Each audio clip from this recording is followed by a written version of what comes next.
Hello. I got distracted. I got distracted. I was trying to, you know, mess with the thumbnail stuff. Not for thumbnail stuff. The camera. I was messing with the camera settings. I was trying to make it look good.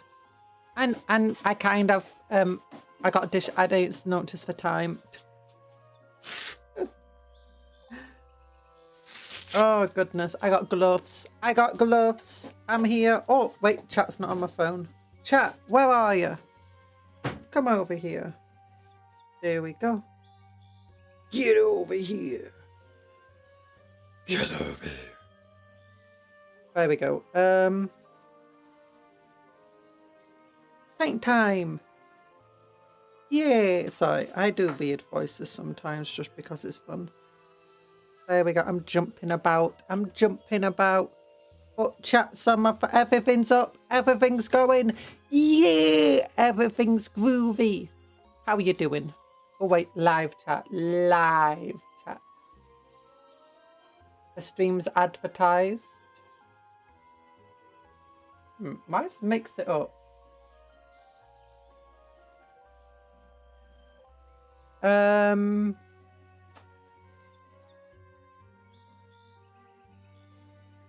Commands, events, YouTube.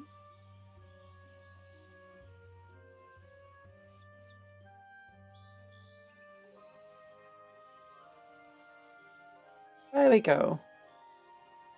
Why did that happen automatically? It's because I've not updated, isn't it?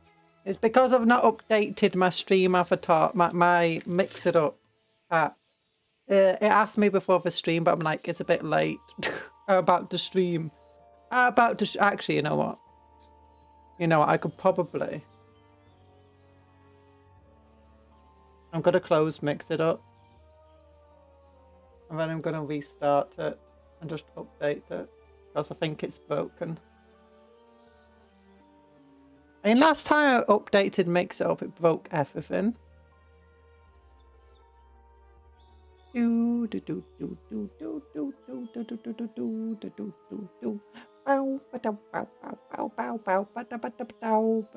for mix it up, downloading update pack. Update is 62 terabytes. It's not 62 terabytes, I'm joking. It doesn't even tell me how much it is. With my internet, it's going surprisingly quickly. Oh gosh, and it's finished. Yeah, installing files. That should be quick. Why is it not? Go quicker. Go quicker, mix it up. Oh, it's done. Yeah. Is it restarting for program? It is. Now I can log in. Blazing Cacti. Copyright Blazing Cacti. That's who makes it. Who makes mix it up. Okay. Are you aware I'm streaming now? Okay, free watching. If I type a message into here, will it recognize it? Will it see it? Hi TA, how you doing? My mix it up is being a bit. Okay, no, mix it up. Mix it up to still being a bit wonky. Yeah.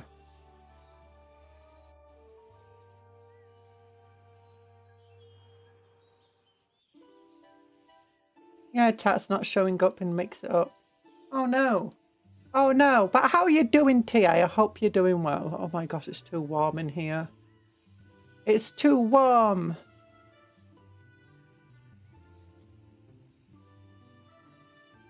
Events.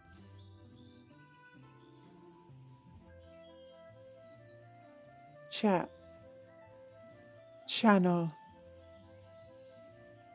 Okay, it knows what stream I'm streaming.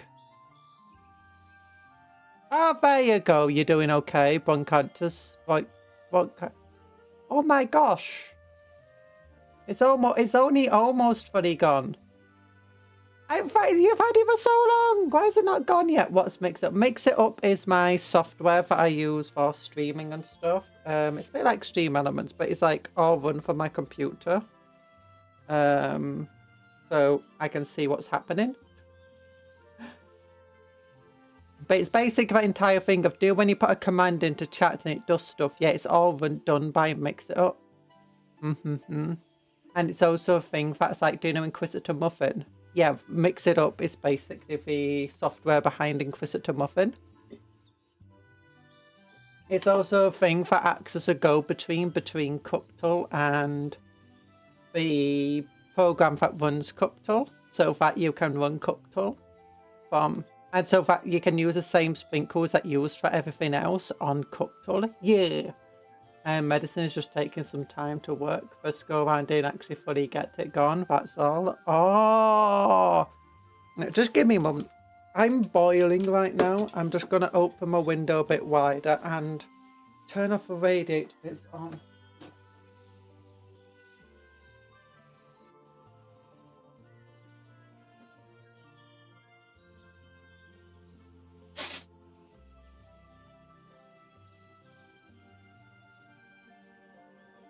These radiators, the only thing that they got these little thermostat things on the side of them, but it seems to basically be just on or off. It's got all these other settings, but it's either on or it's off.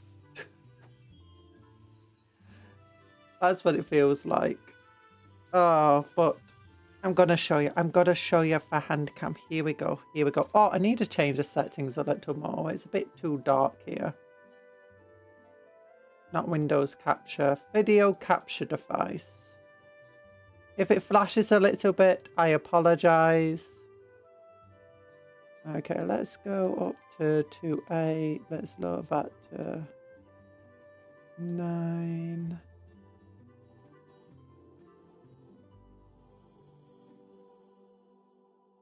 That seems good. Okay. That seems a little better, maybe. I've got so many paints. This guy here uses... I painted one of the dudes. And he used pretty much, I think, all of these paints. Yeah,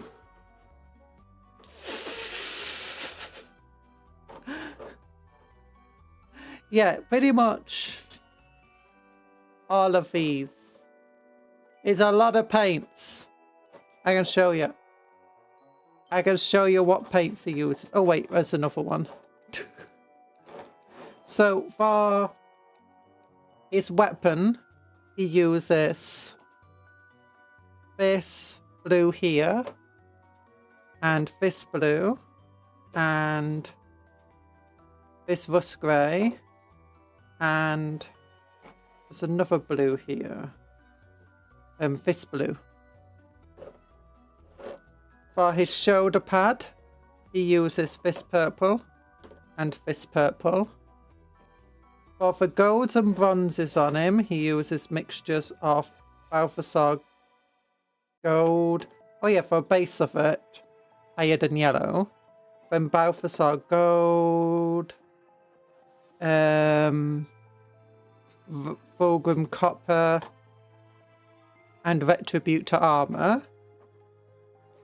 Or fulgrite copper, sorry. Oh yeah, we dry brushed him with Paxi Right at the very start. Then for this thing here, and for the eyes of this helmet, it uses both this contrast bar red. But also, you know, a little bit of highlights of Mephiston red doesn't hurt. A little bit of highlight of pink horror. But his face uses Cadian flesh tone, Kislev flesh tone, Reichland flesh shade, Gulliman contrast flesh. What else does he use? Oh yeah, Carrierberg Crimson to get his scar and stuff. Pink horror for tiny bits of highlighting. His armor obviously uses contrast Black Templar and also Abaddon Black. A lot of it uses for non-oil shade. These leather straps utilize Raykar flesh as a base and Nightquest star flesh to do bits of darkening. With Agrexith shade. Oh yeah, and skeleton hard. This thing uses Ushabti bone, Wraith bone, skeleton hard as well. Oh yeah, and pallid rich flesh. Oh, for whites also use pallid rich flesh. And also for Wraith bone white is used for the whites here. Then you've got these greys. Oh yeah, this grey is just to create a few lighter shades in the armour.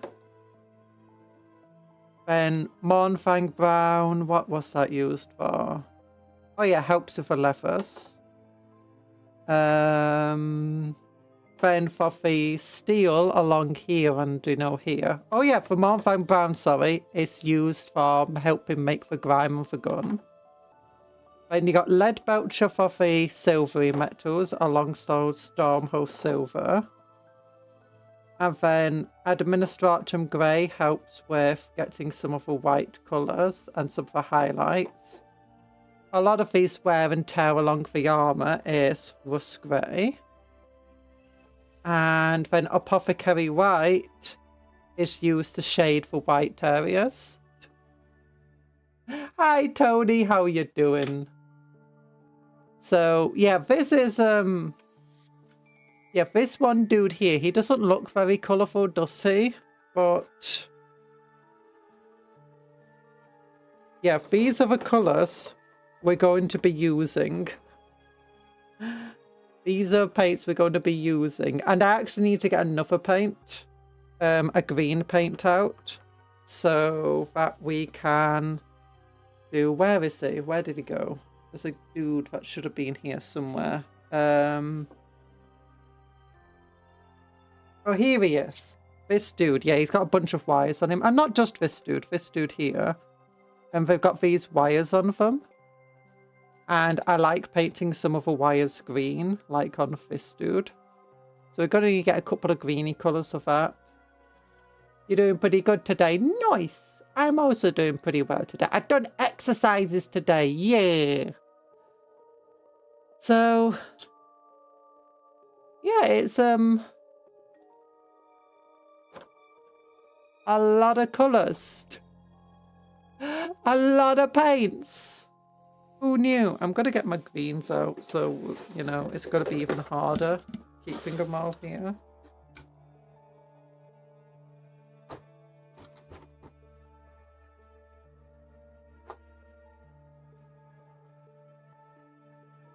Yeah, this is going to be good. We do not fear the Marine. Wait, he has no helmet, concerning. Oh my god, he's got a name, run. We've not actually named him yet. And he does have a helmet, it's just here. You can't really tell here very well, but if we could just get it to focus. No, sometimes it'll focus on his face. Oh, I got it to focus and stuff really, really well earlier on him. I was like, oh, it must be because he's painted. It can tell what's happening. But you can just see for some red in his the eyes of a helmet. It doesn't show up very well when I was trying to take pictures. Okay, maybe now it will focus on him.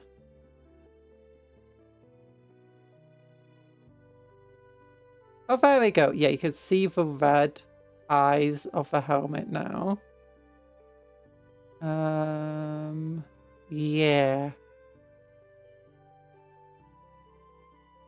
It's not the best painted. I tried my best to do... This is like my first time trying to paint a face in literal years. That wasn't a Tyranid face anyway. And the heads of the details of the head have gotten much, much smaller from when I was painting a lot. You can see I struggled with the pupil. I think I need to do a bit more work. Like, I need to just highlight the cheekbone on this side a bit better. That's why it's got shadow underneath. it's also just a bit too high for shadow. So yeah. He's also got some gold surface studs on his head. He looks tortured. Look, he's a space marine. Obviously he's been tortured. I tried my best. I like how the shoulder pad came out. It looks like a gemstone. And that's probably the simplest part of the entire model. It's literally just throw Luxian purple over the dry brush shoulder. And then do the lower parts like a curving Shaiish purple. And then a little bit of just known oil on top of it. Mostly just to get the into these edges here. If you're wondering about the knee pad, it's like, isn't there meant to be a number 5? No, there's no numbers on my guys' knee pads. So this dude is on the first squad, so he doesn't have a coloured knee pad or anything. But this guy's from the second squad of the detachment, so he has a white knee pad. And then the third squad has blue knee pads. Fourth would have yellow knee pads. And then probably red knee pads after that. So yeah. If they don't have a knee pad, then the entire shin is just going to be that colour. Most of the expression, not for painting. Ah, okay. I mean, he's screaming, he's fighting in a battle. But yeah, I don't know how it feels. Like, I want the edge highlighting. It's not just meant to be edge highlighting. It's meant to be like wear and tear and damage. Because it doesn't need highlighting as much because I'm using a contrast black paint over the dry brushed model like this. So a lot of the highlighting will naturally just appear when you put the contrast on it. And after that, all you really need to do is just go over with some Abaddon black, which isn't a contrast, it's a layer paint. Just to make the parts that you want to be a deeper black.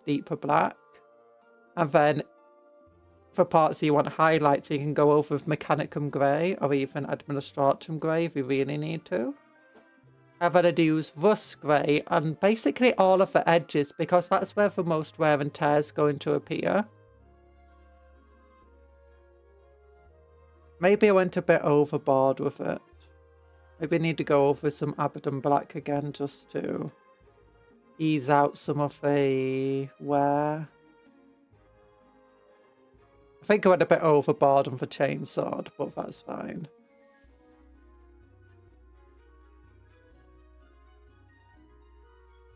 It looks like I accidentally clipped there, like it was meant to be brown here and accidentally put brown there, but that was kind of purposeful.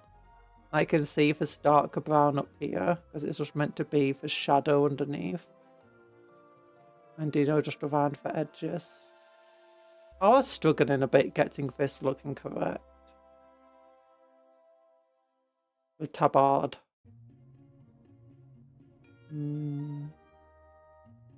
It's a bit too... No, it is darker underneath. I just can't really tell. Let me get my magnifying glass on this. No, it's definitely darker underneath the highlighted bit. I think just on the camera it merges with the boat a little bit.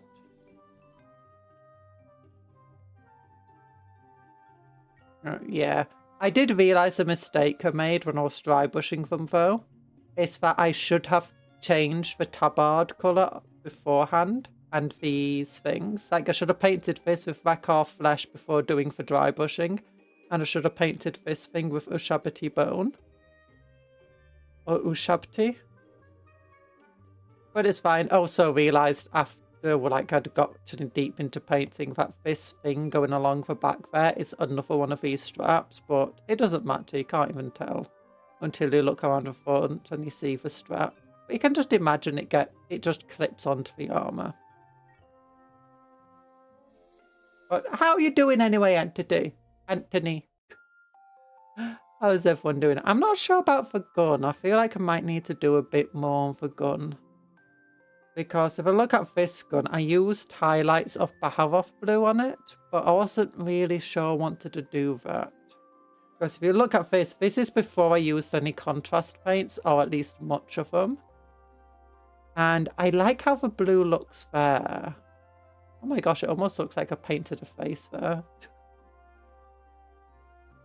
This model is definitely a lot neater. I was using my smaller brushes to make the neater cross and stuff, although maybe I need a bit of paint there. Maybe.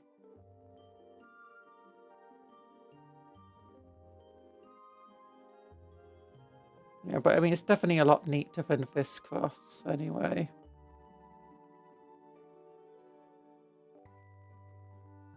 I've not put any dirt on him.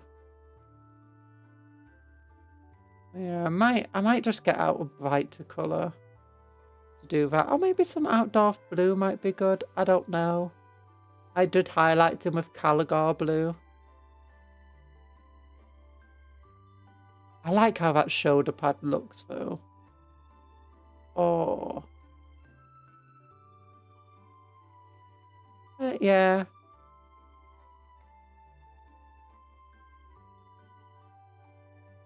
Just give me a moment. I think a cat's outside again.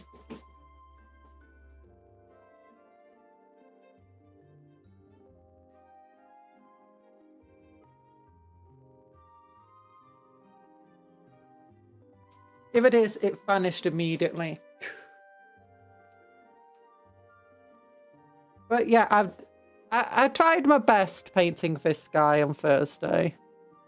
Everything I'm thinking off stream, whenever I get enough time to like paint a model, rather than trying to paint a lot of them, I'll just try painting one model just so I can experiment with each of the things.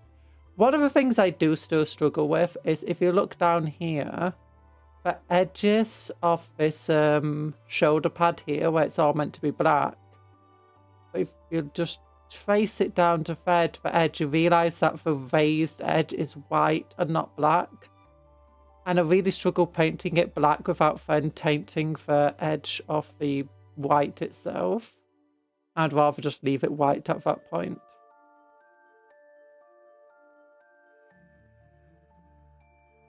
Oh wait! Hello, Seredwin! How come you weren't appearing? You didn't appear on my main chat for some reason. I'm sorry, Seredwin, for missing you. Hi, Seredwin. You weren't on my main chat, you were on my other chat. Well, I got like 3 different versions of chat up on stream, because sometimes it goes weird. I was just looking at the main one in the corner. Yeah, I'm going to move this over here. There we go. There we go.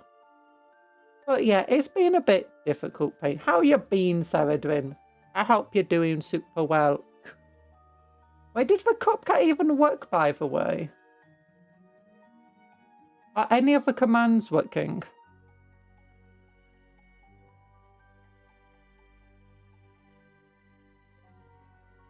I didn't notice that I turned into a cat. Yeah, you were a cat. Okay, thank you. Good, you finally got a place in Colorado. You're in Colorado! Nice! And yes, Cupcake was a bit paranoid that these things aren't working. Yeah. As you can see, I'm a bit, what's it called, over this model at the moment. A bit anxious. But what I've been doing, I've painted one of these things before the stream, another one. I've done all this armor in black.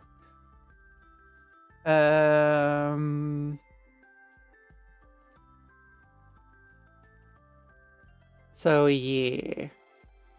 And this shin pad's been purposely left out because I'm going to do that white. This guy looks like it'll be a lot harder. This thing is going to be golden up here. This is going to be purple with bronze lumpy bits. Yeah, it's gonna be fun. Gamble works again. Yay! It's been working for a while. And Sarah doing one for jackpot of 50,000. Nice. Yeah, it's been working for a while. We finally updated. Ah, you failed. Where's the model? I've also been painting this dude. I got part way through his armor. I'm like, you know what? I know which parts I want red and which parts I want white. Or want, like, that's got to be red. This tube down here is going to be red. That tube there is going to be red. And this middle tube. Then this one will be green. That one will be green. And this bottom one will be yellow. And then they'll all feed into there, up there, and one there. I somehow got that one. Oh yeah, it was something. I was trying to use these metallic pens to do for various details and for model, but what I found is whenever I put the pen on, they kind of leaked the gold colours like everywhere, and it was kind of terrible. So I'm not going to be using them. Last time we checked, it killed the cupcakes. Oh, that was just because my thing broke. So it had been fixed at least a good few days before then. But the stream avatar commands were broken in that stream simply because my computer had kind of balked itself. The stream avatar, I've got 2 SSD drives in my computer, and stream avatars is on the second one. And sometimes that drive decides to stop being detected, and I have to fully restart my computer. And that's what happened with it. I had to restart my computer. And I can't do that when I'm streaming, because, you know, I'm streaming.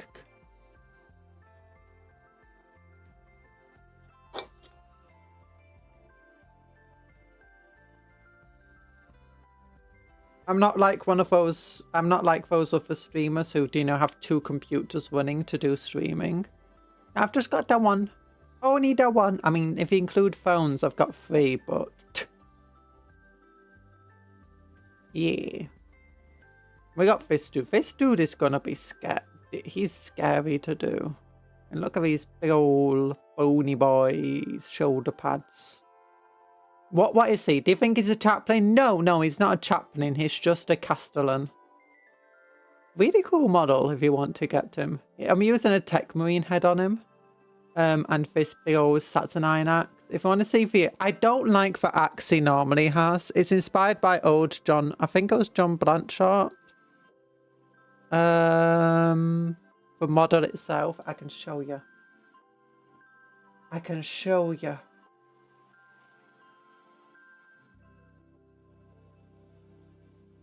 Oh yeah, new pre-orders for stuff. This is the dude. Pretty cool model. That head is too big to fit on any other body, and it's kind of sad.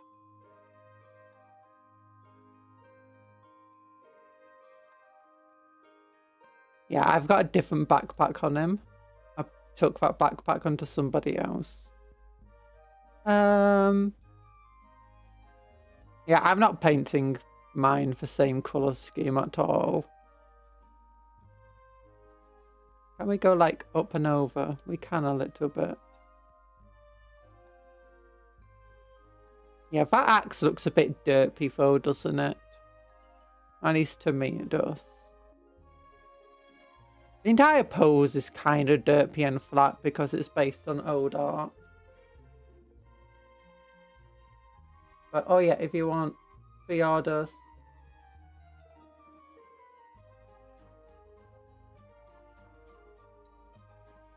Yeah, it's a bit broken.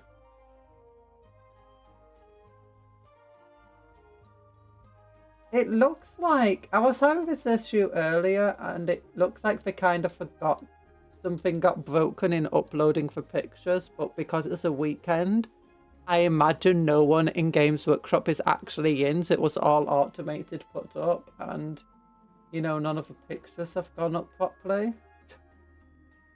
Master of Executions cough. Master of Executions.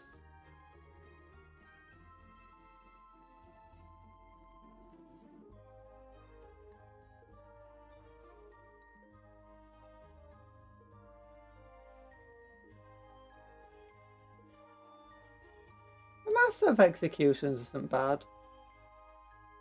He's not terrible.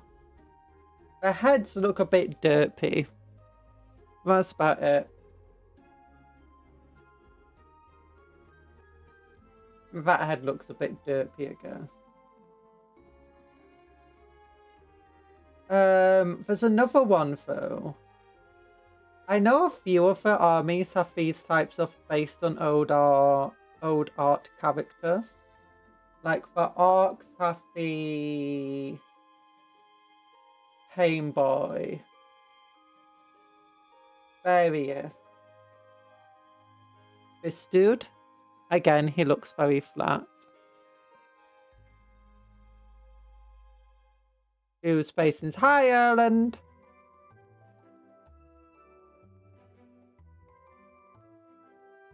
Yeah, this guy is very flat as well. But he looks very cool. I kind of like him. He's got that old aesthetic to him.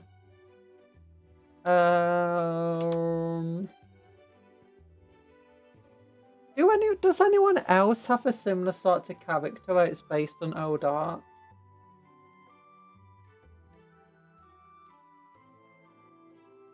If they don't.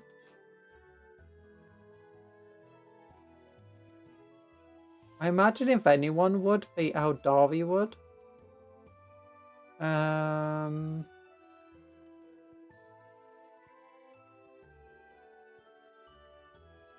I guess Asserman to some extent looks like the old art. He also looks like his own figure, mind you.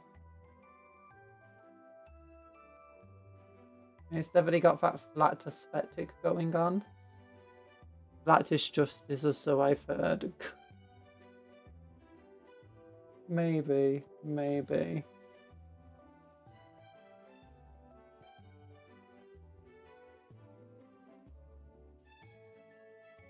Eldrad Ulfan also has that sort of look to him.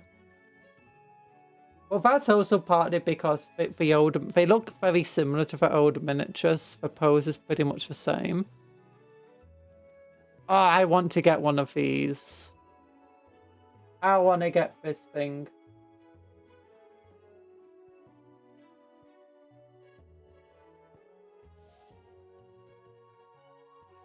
Tyranids. Genestealer cults could have somebody like that. I don't think they do.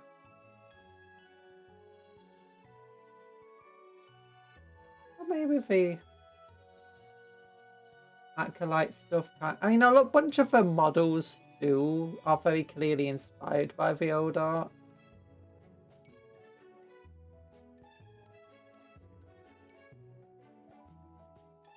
Apparently the turning thing doesn't work on it. The male mergers is basically just doing the art pose. Oh, bit late, closed it. But yeah, we got this guy to paint up now. It doesn't matter if I go out of the lines too much. I need to finish doing this red tube. That tube is probably going to be green, I imagine. Gonna do this part blue. The flat part around here blue. The raised details gold, but the blade itself and this bit silver. With power lightning aesthetics on it. Gold along this thing. I'm probably just gonna paint that bit there black. This guy's gonna be hellish to paint. There's so much details going on. Oh yeah, I also gave him a backpack from, do you know, the Horus Heresy Marines. Obviously, Screamer Killer is imitating the old Carnifex pose, and it still doesn't look good. What do you mean it's the... I love the Screamer Killer. It's one of my favourite Tyranids right now. And not just because it gets like 10 attacks at damage 3. Or is it damage 2? I don't know, it's fun. Gets a load of strength 12 attacks. It's also got a cool spit attack. Oh... Yeah, this is a colour scheme we're going for these guys. I like having at least just one model to have at the side for to basically be like the reference colour scheme. but this time I've got 3 models. So this is this is basically the last batch of Marines we painted. In which we experimented with undercoating them in white first, and that was a terrible idea. It does give us this incredibly bright shoulder pad, mind you. Maybe I need to do a bit more wraith bone underneath here, because it does look a bit weird there. And this is the first model. One of the first models I painted when I came back to painting. As you can see, there's not really much contrast painting used here. It uses a lot of the old heavy metal methods of painting. I couldn't get the white looking how I wanted, so I decided just to dirty it up anyway. Which maybe I should do. I do like that dirtied up look on these guys.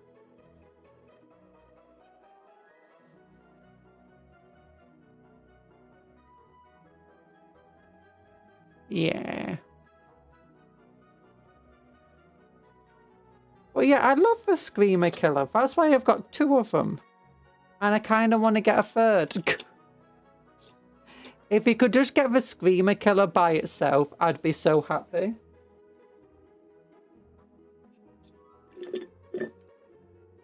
But instead you have to get the Neuro Tyrant as well.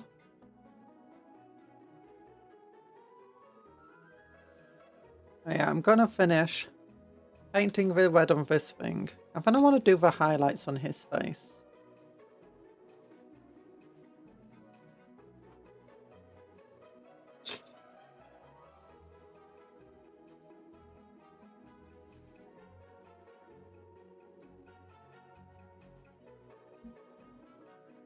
The thing is I loved the Screamer Killer design before even realising it imitated the old pose too much.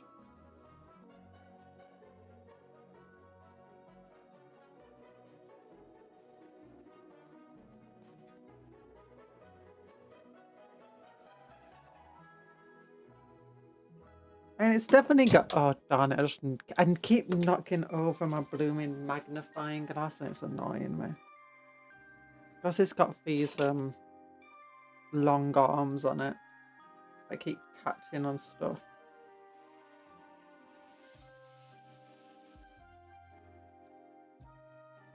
Actually, if...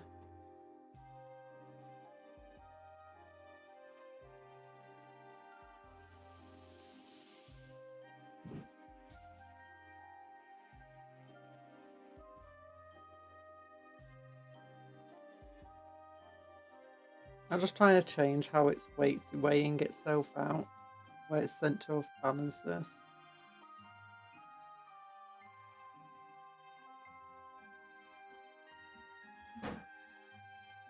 There we go.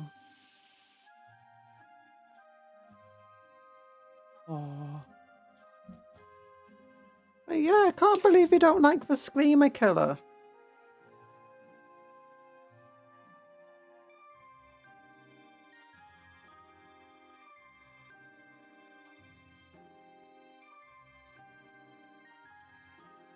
I mean, I know stats and points wise it kind of sucks.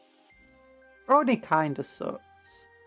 It's just if you want distraction Carnifex, you might as well just go for regular Carnifex, which is cheaper. And it can also do more damage to vehicles with Crusher Claws.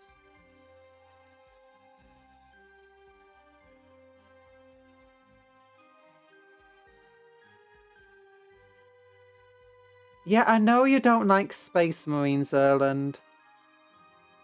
You say every stream that we have Space Marines or mention Space Marines. But I like Space Marines, they're cool.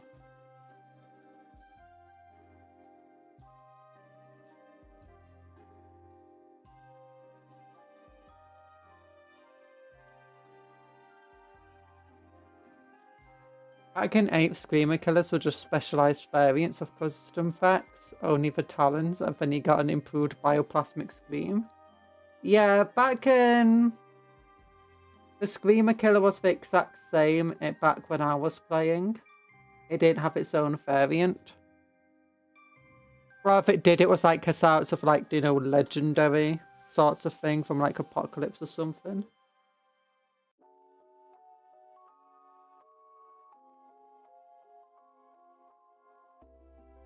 I don't know why they decided to give it its own variant.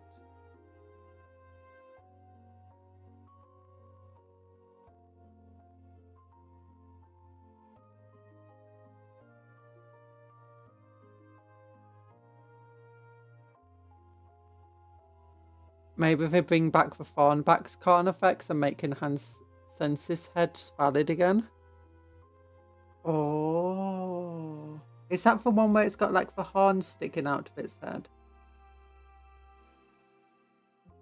I accidentally did the wrong one in red. Oops. Oh, it's fine. Let's do that green, that green. This one green.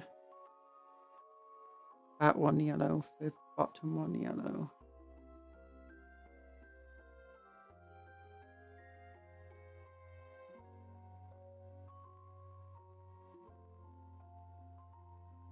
Well, not horns. It's got antennas on its head anyway. Is that the enhanced sensor's head? Green, green. Okay, it's the middle one I want red.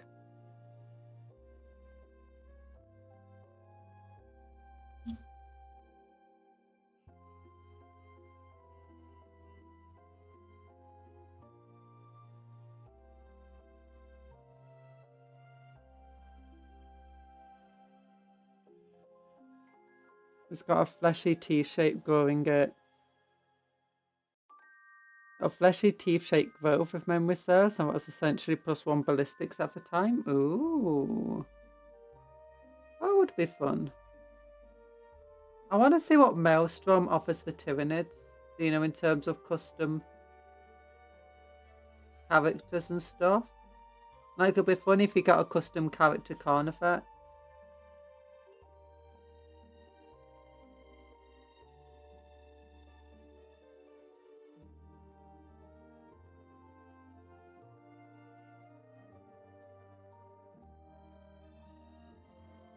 Oh, darn it. Wrong one.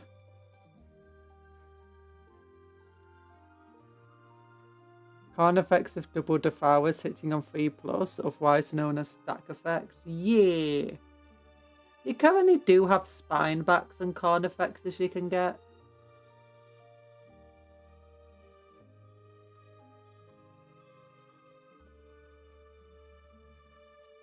I wonder if next edition Screamer Killer Carnifexes will just go back to being normal Carnifexes with just, you know, choosing your options. The painting Tyranids is cool. We were painting Tyranids last time, but I got a lot of Space Marines to paint. Have they always look the same? Look at this dude, he's got a giant axe. He's got a robo head, a big old scary shoulder pads.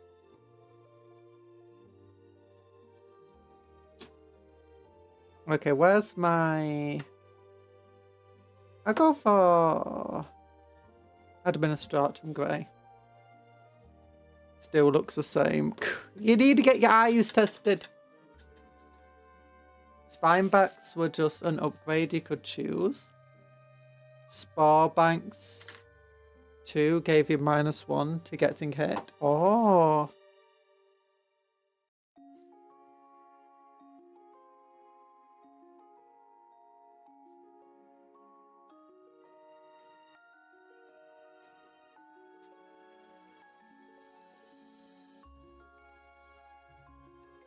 Well, honestly, when it comes to these painting streams, I think half the fun is for relaxing.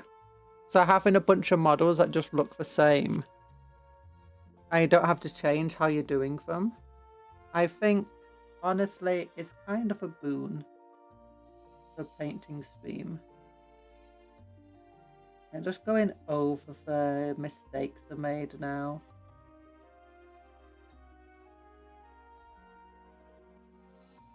The Screamer skill has got spore banks by default, so yes, they had stealth back when it started. Ooh. That is a bit surprising. Although I guess the main thing the Screamer killers come from story, they kind of did ambush people from the forest. I think. Or was that Old One Eye? I do get things mixed up at times, so.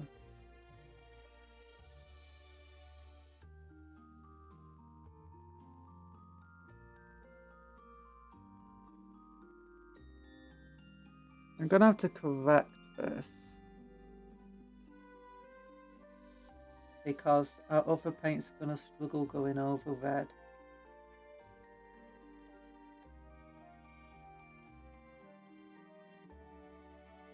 Hi, Nano Fate.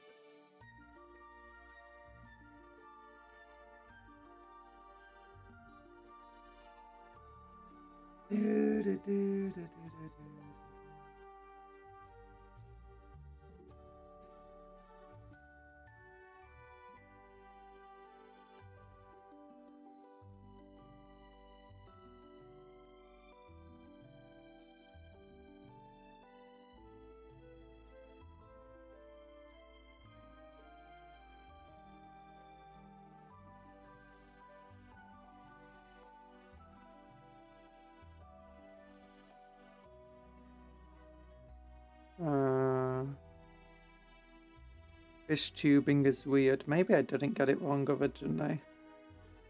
Ah, whatever. I've just made a decision now.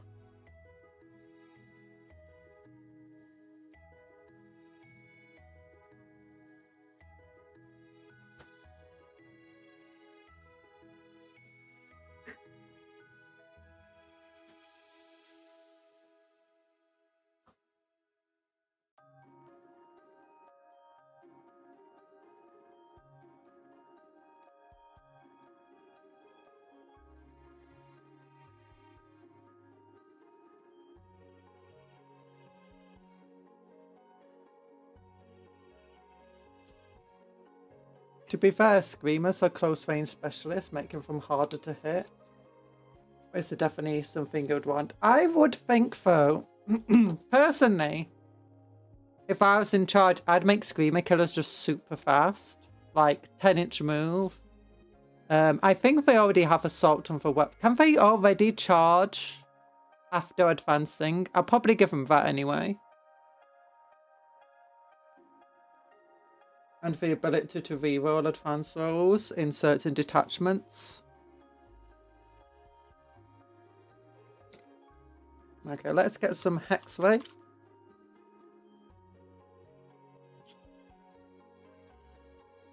Gotta mix it up well.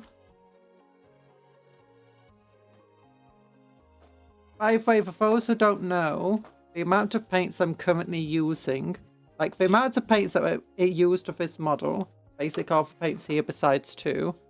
1, 2, 3, 4, 5, 6, 7, 8, 9, 10, 11, 12, 13, 14, 15, 16, 17, 18, 19, 20, 21, 22, 23, 24, 25, 26, 27, 28, 29, 30, 31, 32, 33, 34, 35. 35 paints! This guy will have 37. Perhaps 38.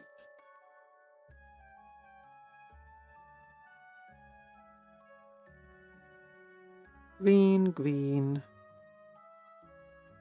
green, yellow and yellow.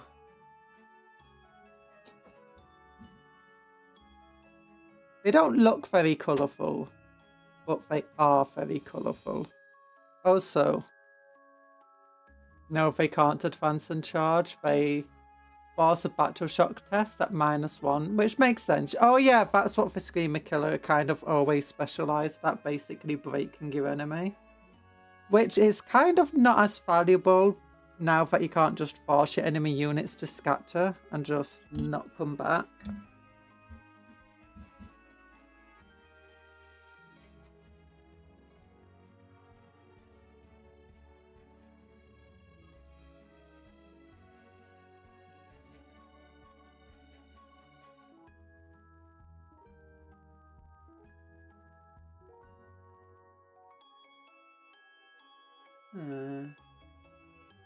This green does not want to be painted.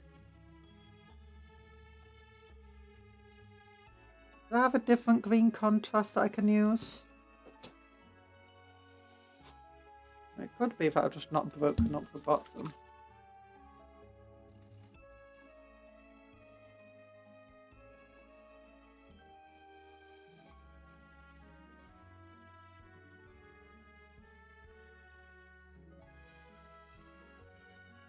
So I'm just shaking up this tub. There we go.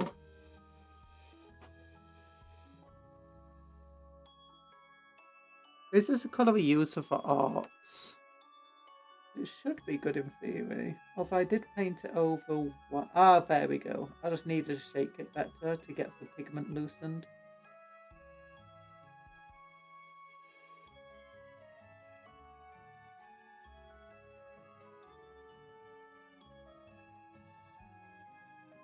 Battle Shock is a nice idea, but it feels too powerful and too weak simultaneously.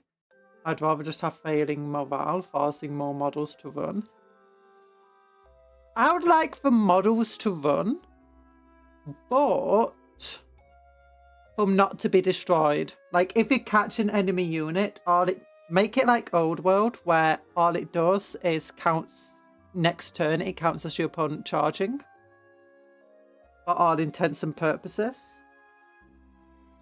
And you cannot fall back unless they pass the Battle Shock test.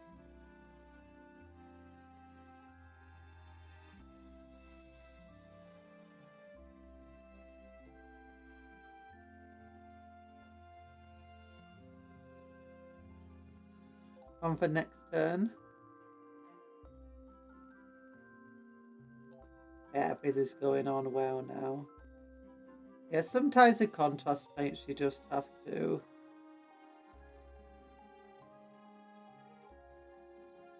Give it a really good shake.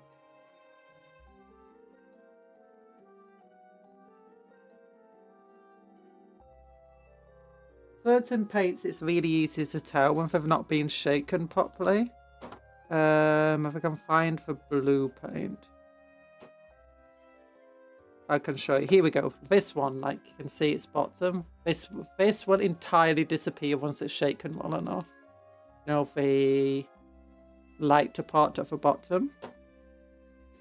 Otherwise, you can't really see that well on it.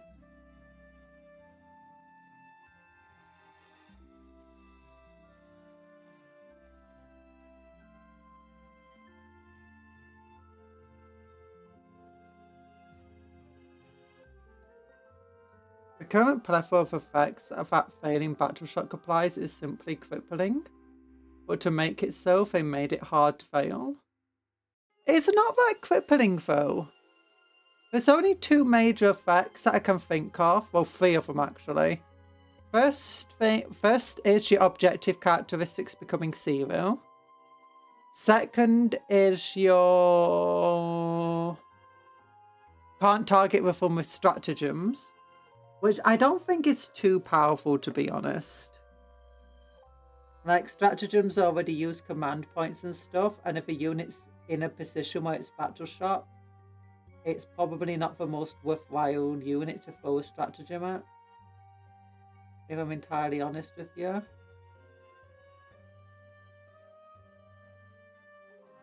Like, more often than not, it's going to be pretty badly damaged. Like, most things that force Battle Shock tests outside of Tyranids as well. They force it on, like, a certain event. Like, if you hit something with your shooting and for turn you charge. So that unit is very likely already going to be taking massive damage.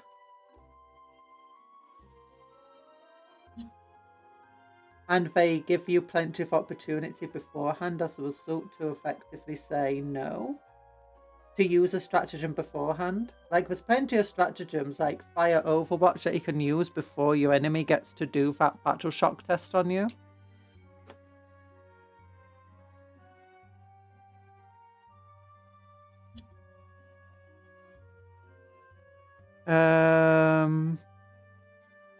Well, then you get to test at the start of every single turn.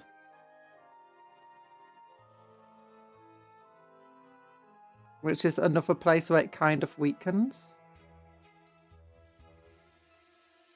Are we painting? We are painting. We're painting this crazy looking dude. I do wonder how the Warhammer 40k universe handles PTSD. There's probably trillions of sufferers, but the fact of the matter is there's... I mean, in real life, PTSD is a lot more common than what you actually imagine. Like, often people think PTSD as, you know, something you get from combat. But you can get PTSD from school, from halfway through your life.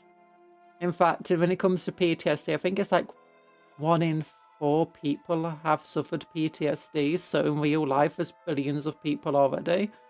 But Warhammer handles it in 3 different ways. It depends on who you are. You might actually get good psychiatric treatment. This is relatively rare. You might get some bad psychiatric treatment, mostly through counselling with your local commissar or priest. Most likely your local priest, like your chaplains. The chaplains in Space Marine armies are moral officers, and one of their jobs is literally counselling soldiers who have suffered loss and grieving. And that's not only Space Marines, but chaplains, like I think even Grimaldas has talked to like guardsmen. Now, they're not always the best. They're quite good for Space Marines because, you know, Space Marines aren't even properly human anymore. For your normal human, they're not that good. Some commissars and priests, though, would actually be pretty decent at that sort of stuff. Some commissars might just shoot you, though. And some priests might just do the same. A lot of places, like the Krieg and so on, will probably have firing lines and squads for guardsmen, while civilians will just not get really any care. But it really depends. It's like certain places you're going to actually get good stuff. It's in theory, there are actually plenty of things in the Imperium to help people handle the stress, loss, and stuff like that. But how well it actually does and how good your access to it can vary a lot depending on who you are, where you are, and just luck. Which is very similar to real life, just you have to take it to much darker extremes in real life. Jolly even. Hi, Dinosaur Mystery. Yeah, it's a big old goof. We got a big old axe. It's my conversion of a Castellan. Look at those shoulder pads. Oh, it's beautiful. Krieg is literally born in PTSD, molded by it even. Cult of Sacrifice is born of them nuking themselves. Krieg is literally born in the PTSD, molded by it even. The Cult of Sacrifice is born of them nuking themselves. Yeah, no, that doesn't work though. I mean, kind of like the original Kriegsman, yes. The current Kriegsman, kind of yes, because it's drilled from them from basically since day one. But, you know, they're worthless, and the only way they can gain worth is dying in battle. And that's just drilled in them for their entire life. And that's kind of a taught form of trauma and PTSD. Like, a lot of patriotism is... Conjuror is stealing my job. Soon I will have to sleep in my car. Cuptle, you don't have a car, you just have a featureless void that I throw you in when I'm not streaming. You gotta go to a void, Cuptle. Krieg are just horse lovers. Yeah! Everyone's a horse lover. People love horses. You never played Uma Musume?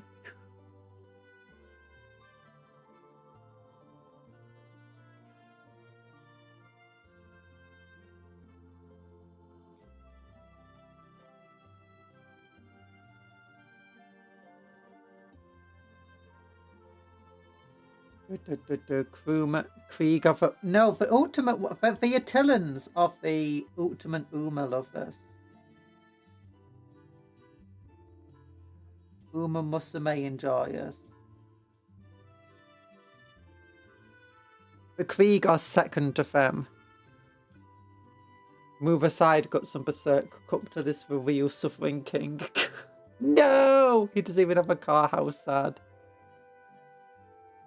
Commissars keeps Krieg in line by giving them Uma Musume merch. True, true.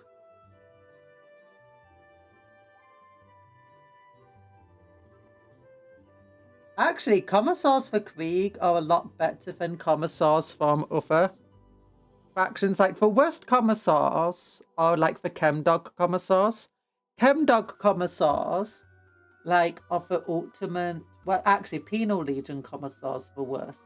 After that, Chemdogs. But Chemdogs are basically just a better Penal Legion. Because basically their entire job is to keep people in line by shooting them. Krieg commissars, their entire job is stopping the Krieg from doing something reckless and stupid. So they have to have a much more calm hand. Where it has to be very, very firm, but it's all about basically keeping the Krieg under control rather than stopping them from breaking, running, or, you know, becoming traitors. It's all about instead stopping them from, like, trying to charge the enemy with the bayonets.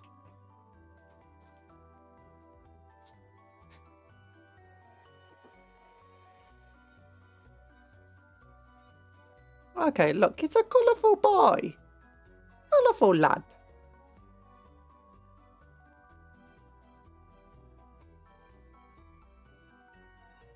We're kept in line by a promise for golden shuffle skin. It depends.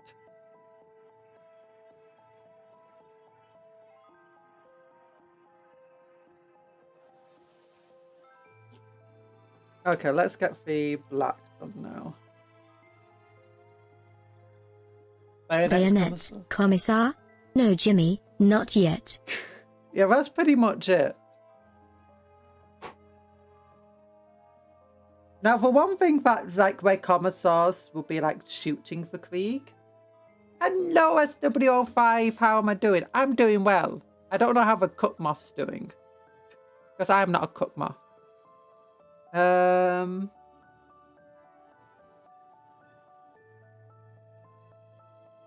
Oh, I got my cat eating today. I had to give my cat her eye drops because my parents were, you know, out. And she enjoyed her. She actually, like, I went up to her with her medication and she got out of a little bag that she was staying in. Because we've got, like, this backpack that we can carry the cats in now. And she was just, like, curled up in there. And she came out and just, like, sat down and let me give her the eye drops. And she was a really good girl. And just like, oh. And then I gave her some food. She was struggling with the vet's food, though. Because the vets gave us food. But it's very, very tiny. And it's, like, this pellet food. Very, very small pellets. And she was struggling to eat it from the bowl because it just kept being pushed around everywhere. So I had to, like, grab some in my hand and she ate it from my hand. It was like, oh, she's been very, very ill. And she wasn't eating for a while. They had to give her, like, a feeding tube in the hospital. Every backpack can carry a cat. Yeah, but this is, like, one specially designed to carry a cat. And they can look out from, like, every direction except, you know, the back part of it. Just getting a can thrown at her. Thanks for a drink, by the way. Can it carry anything but a cat? No, it can only carry cats. That's the thing. If you try putting anything else in, the backpack just spits it right out. The only thing you can put inside it is stuff to make it more comfortable for the cat. Otherwise, it just spits it right out, it does. It's like, no. A blanket? Oh, you can put a blanket in here. Yeah, put a nice cat blanket in here. Yeah. Oh, you want to put some little treats in here too? Yeah, go ahead. It's like, what's that you're trying to put in? Oh, that piece of paper, that's not for the cat. You want to move some documents in this bag. Spits it right out, tears it up, it does. You've heard of baby carriers? Now kitty carriers? Yeah, oh wow, a super specialised tool. Car manufacturers are jealous. Look. When it comes to pet care, you'll be surprised by just how many specialized tools there are.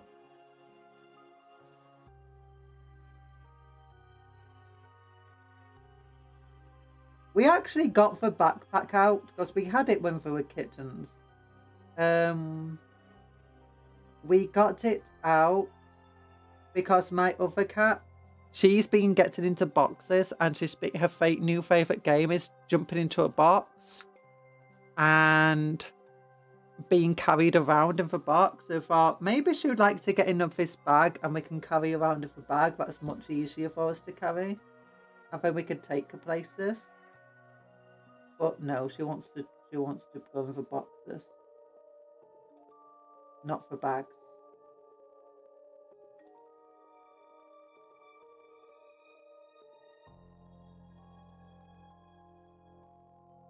I'm not a cat. You can't put a dog in there. It will spit it right out.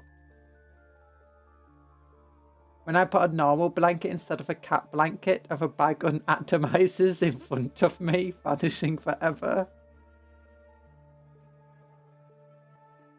Oh. Yeah, that's pretty much what happens. Except the bag doesn't break. It just breaks whatever you put inside it.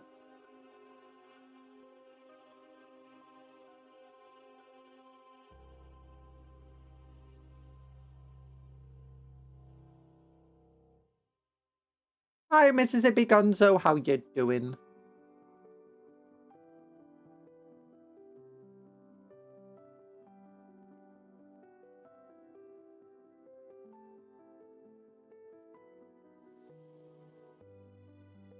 With a bag Look, of it's holding. a cat.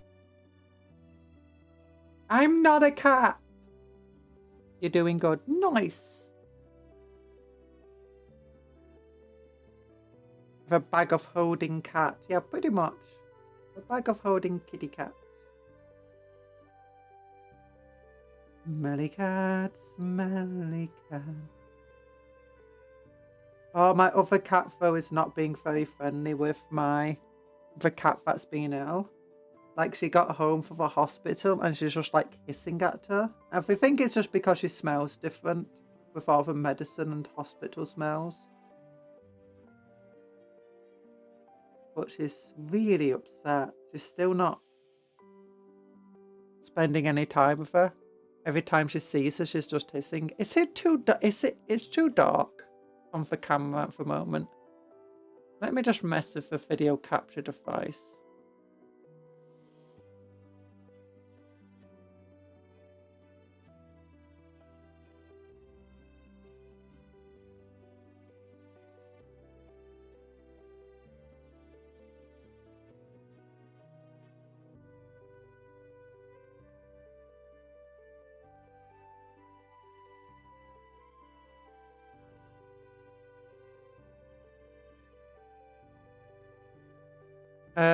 Contrast is off, so that shouldn't be the issue.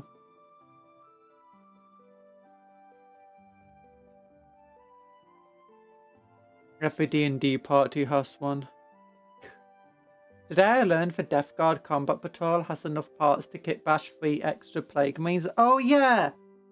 That's because the Poxwaters or something came in another kit that had like Space Marines. That had 3 Plague Marines in it. And they decided just to release the sprue that still had a Plague Marine body on it. So every time you buy Poxwalkers, you will get just that extra Plague Marine body. If you buy a box of Plague Marines, you should get enough spare parts to easily kit bash the other stuff. Those guys. And thankfully, you do get some Plague Marines in the Combat Patrol. Don't know what you do with those Plague Marines, mind you.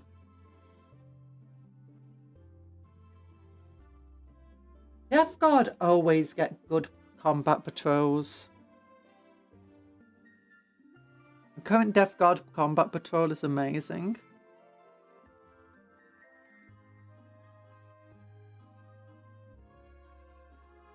The previous one wasn't amazing, but it's good. The last couple of battle forces they've had have been absolutely amazing. Everyone else, it's a bit hit and miss. That's also because the Death Guard just have so many characters and so many units. It's very hard to get a miss when they got so... And they're all good. Your local hobby shop is forcing me to start a Death Guard army by giving me 40% discounts and clearance. Ooh. That's nice. I never go outside, so... It's very hard for me to find like these clearance sales and stuff, because usually they don't end up online, or if they do, they are usually, you know, they sell out very, very quickly because it's online.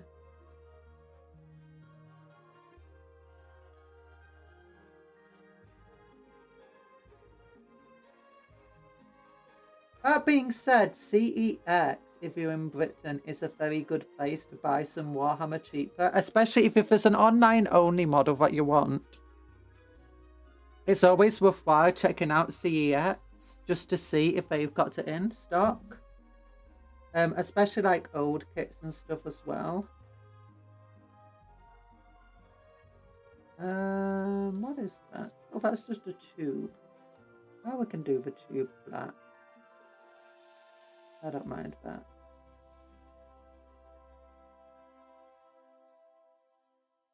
Every time I see green, I keep thinking it's green stuff.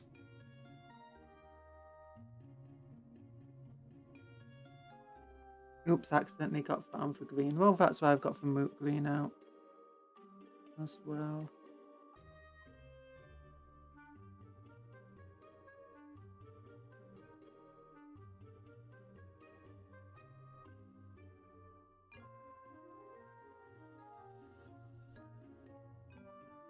Well, for the way some of these parts of the model kind of just merge into one another,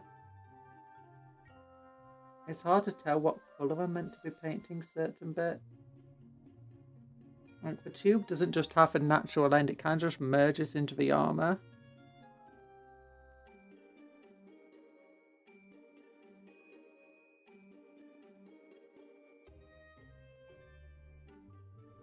Oh my god, so much Death Guard to buy. Denison is going to have a whole legion by the end of the week.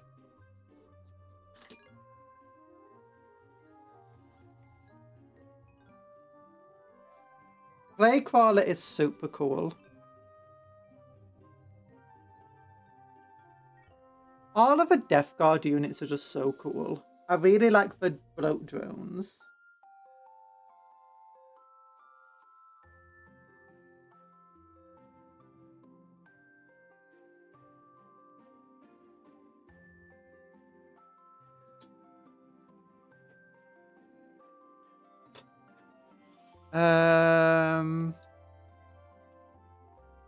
What else is there? I have no idea how this helmet is meant to fit on Fathead. I imagine the ear of this helmet just kind of pops out. Or can like dislodge itself around the head. Oh, maybe it's an implant that can kind of just like pop off to the side. You put your helmet on, and then it just pops back on to the side of the helmet and interfaces directly with you via the helmet.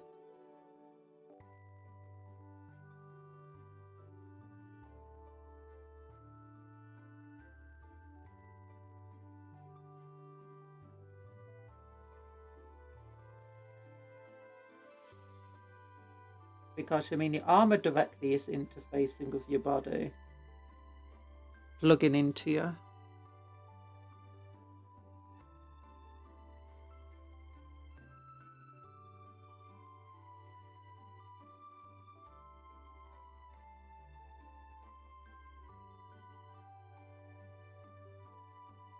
Oh my gosh. I'm making so many mistakes. Is that a kit bash? Because I think I saw that axe. This axe is some for Saturnine. Body is some for Castellan kit. Horus Heresy Mark II backpack. Also from the Castelline. head is from a tech priest. Well, it's only the axe head for some for Saturnine Captain. The rest of the axe is just for Castellan axe. Most of my models have some sort of kit. I say most of them. A lot of my models have some sort of kit bashing going on with them. I generally don't like just to build a model how it's meant to be.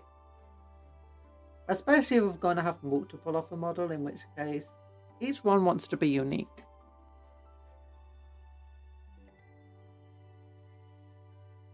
Have its own character going on. Like, this guy is a bit of a kit bash. This shoulder comes from the Mark 6 Space Marines. This arm comes from, I don't know, it's not a Black Templar Power Fist anyway. I think it might be the Imperial Fist upgrades boo. Yeah, and that's actually meant to be a sword weapon body part, not a normal soldier part. I don't think this head is from the Black Templars. And that helmet isn't.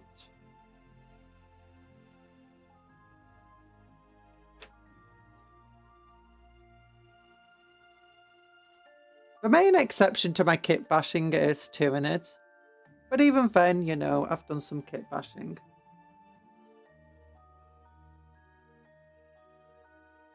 How much does this guy want to interface with stuff? He's got so many tubes going in about himself. And he's got extra parts in his armor that aren't being used.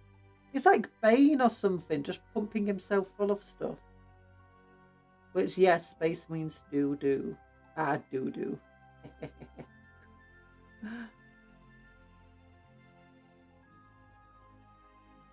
Half of a Space Marines interface is literally just, you know, so they can pump themselves full of stuff. I also call that fanfiction writing. Reminds me of the Lord Terminos and the Stormcast Eternals.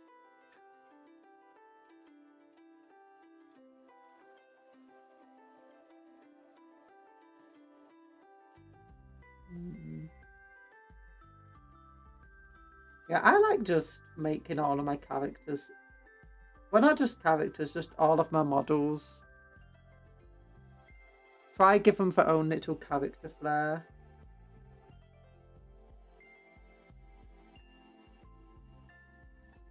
I imagine this guy is very stuck in the past when it comes to Space Marine things. Which is why he's got like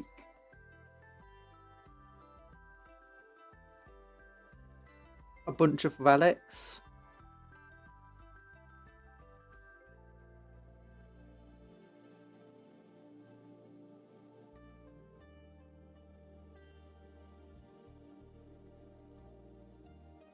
Potentially the sense being a Primaris. Either that or he is like a champion.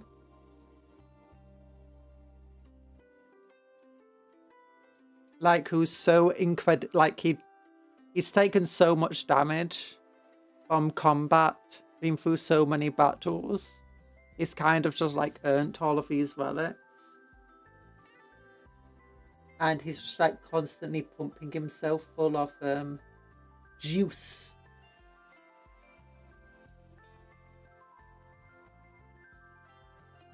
To keep going and never stopping. I like how the Castellan though is just like such a decorated model compared to like the rest of the Templar range.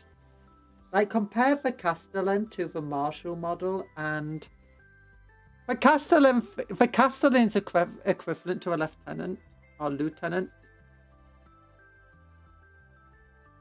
While the Marshal is equivalent to a captain or even a chapter master.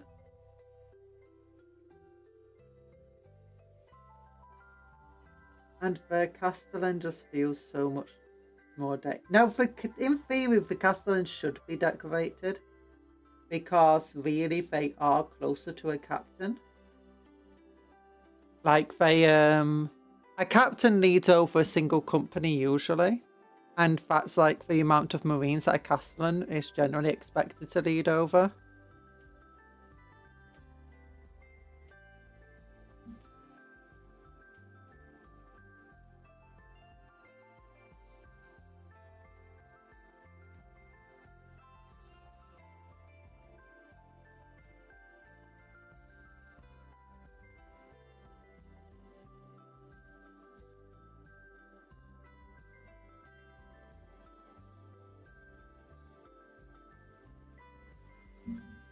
So I just keep catching my pop filter with my blooming earphones. Maybe I should just take off my earphones. I like listening to my little background music while I'm painting.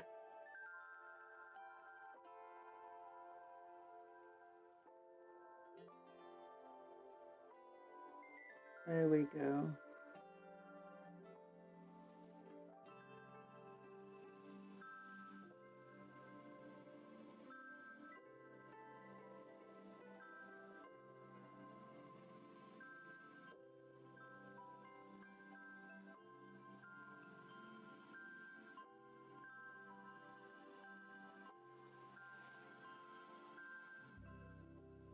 I ordered some paints a while ago, but they've not told me that they've sent them yet. And they were all in stock.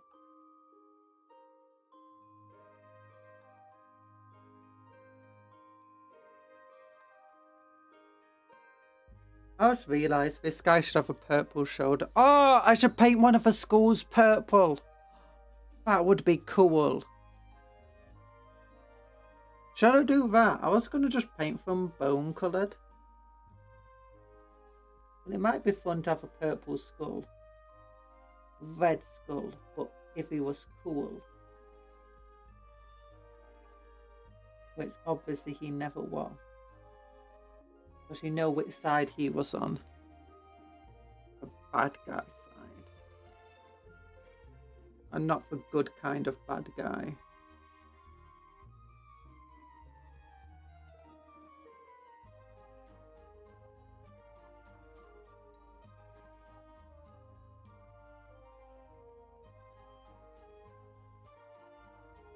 Red Skull and of his ilk are such awkward sort of villains, you know?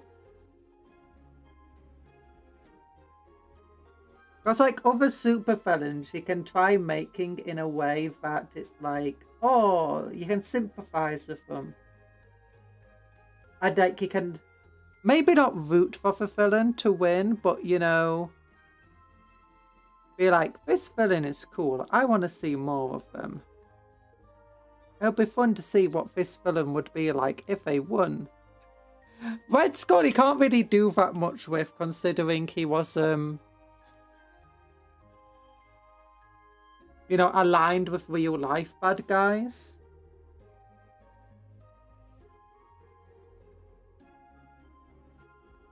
Oh, why, Red Skull?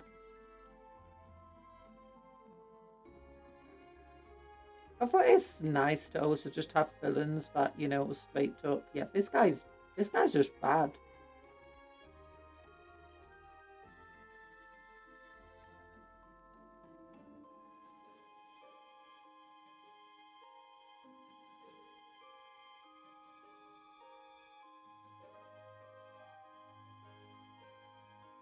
Even Daffy Duck would punch this guy.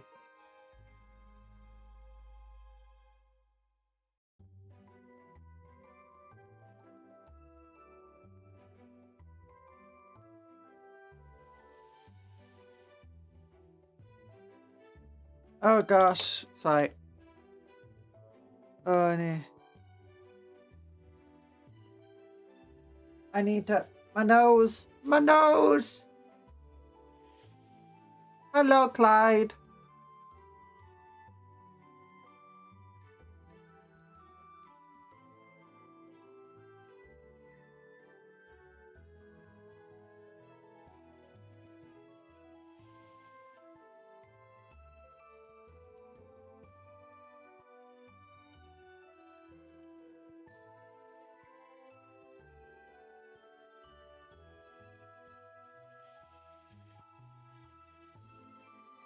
Oh my goodness. I just realised something. We could one day get a cartoon of Donald Duck punching Thanos on the SNOS. We could get Donald Duck versus Thanos. And you're like, what do you mean? Disney. Disney owns Thanos. I would watch that. I would watch an entire film about Donald Duck just beating up Thanos. Or the Red Skull, or just somebody, you know.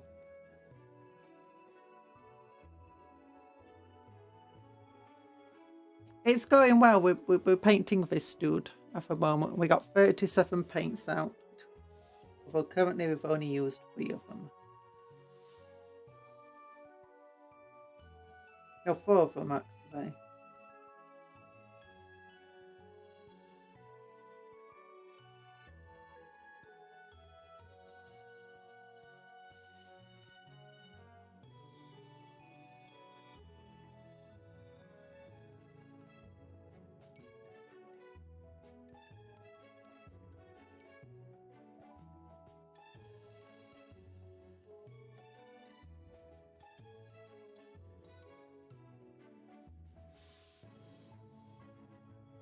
I like the Screamer. What's everyone's favourite Tyrannid monster? And by monster I mean like it has a monster keyword. So like Trigons, the big Tyrannids.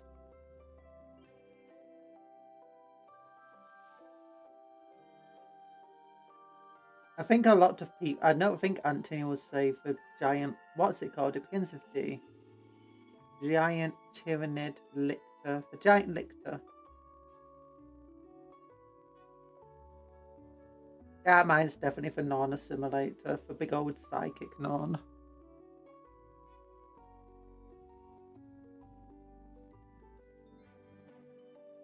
Screamer Killer's up there. Probably followed by the Male Scepter. Yeah, Non-Assimilator, Male Scepter. Doug Dimacarion. Owner of a Dimsdale Dimmadome. A Dimsdale Dimmadome.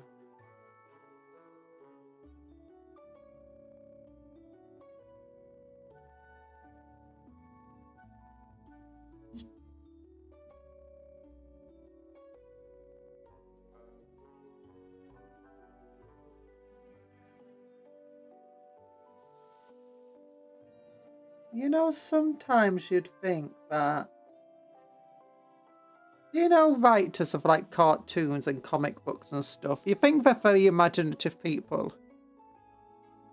Do you think sometimes they'll think of better names than Metropolis and things like Dimsdale? Oh, what was Kim's Possible Town called? There's a very, it was again, you got these very, very basic names that are just very on the nose very often. Either meaning just straight up city or just like sad city, happy city. City. The city, that is a city. The town, that is a town. And you got more fun names, I guess, like Gotham. But again, Gotham is just such a... Oh, look. It's Gotham, and wouldn't you believe it, Gotham is full of dark, depressed people. The dark, depressing town for dark, depressed people is protected by a Batman. Who is definitely not just a goth. By the way, yes, we are getting the guy who played Edward Cullen to portray Batman, because you know he's the when you think someone who's definitely not a goth.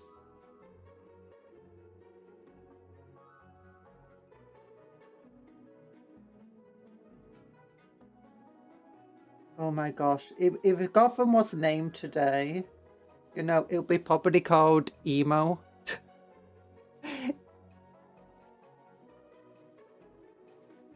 Emoville. No, it'll still be Gotham. It's not about being emotional. It's about being sad. Angry. Filled with rage and violence.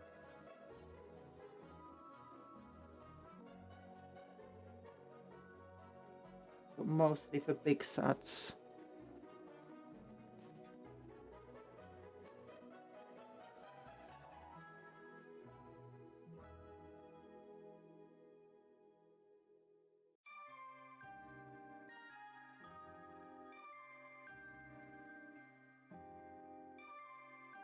My favourite name for it is Metosity. From, do you know, Megamind? Metosity. Oh, that's such a good joke. Like, it's such a good joke because it actually has, like, consequential payoff in the final. Like, look, funny thing, he can't say the city name correctly. It's meant to be Metro City, not Metosity.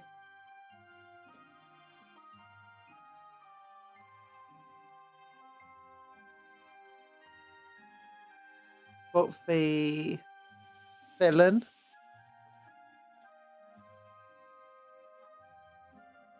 can't say it gets its name wrong, and then it comes up.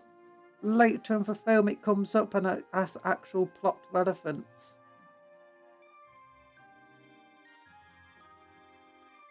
I'll go with red for this tube.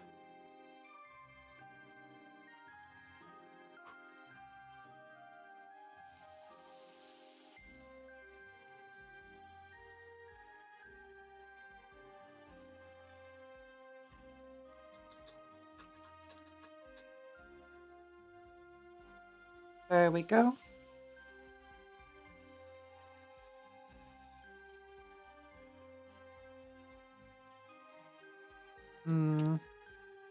I need to go over some of these areas of Abaddon black, but it's fine. Oh wait, the back of his head I could probably do black. Yeah, when it comes to painting his head, he's got so much going on that I'll probably just try doing all of it at once. I just want to get the tubes painted while I can think of what colours I want to paint them. They don't need to be perfectly done.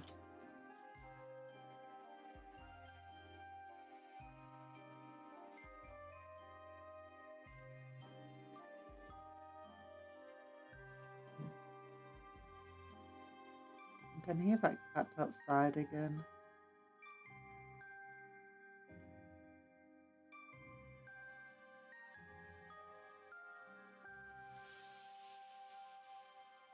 There we go. Oh gosh, that's way too much paint on the brush then.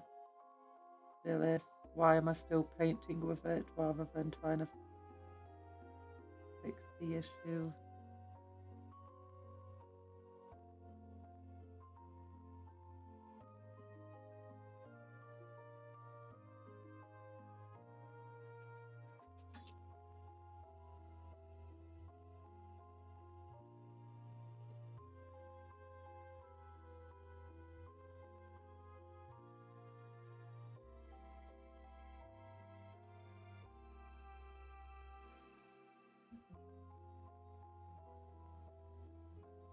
I mean, nothing some known oil won't fix.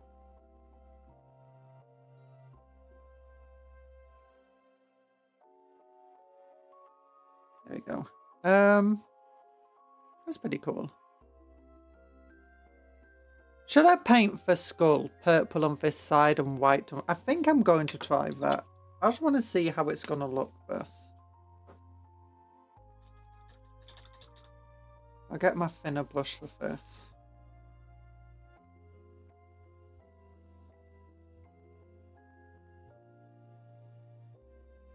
I don't want my thinner brush for it. No, I shouldn't need it. Okay, we'll go for some Luxian purple. Really nice colour. Oh gosh. Well, I often find the thing with sometimes with when you're painting with oils, and especially in digital painting, is often you want to start with the dark colours and then work up to the highlights. With painting miniatures, at least using contrast paints, with the normal paints, it's often best to work from the darks up to the lights. But when it comes to contrast paints, you often want to go the other way around. You want to work with the lighter ones and then go down into the darker ones. Because once you get the darker ones down, lighter contrast paints just won't show up very well on top of them.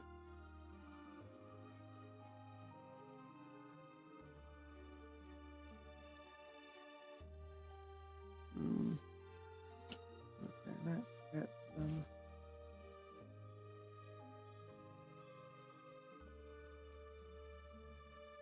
Oh, this is higher detailed than I expected.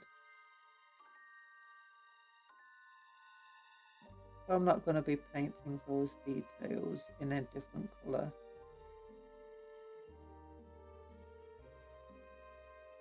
Oh, that looks so cool.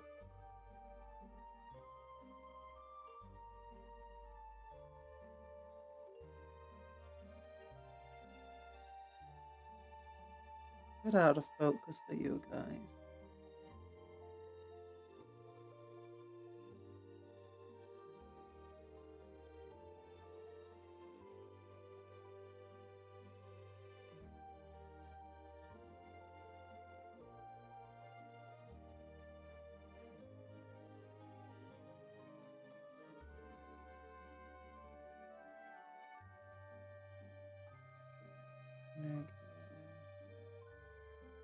You do get a bit of the same issue when you're using for other layer paints and stuff. Oh, I like the look of that. Might need another just quick layer on it. Just not standardize. What's the word? Move out the color on it effectively.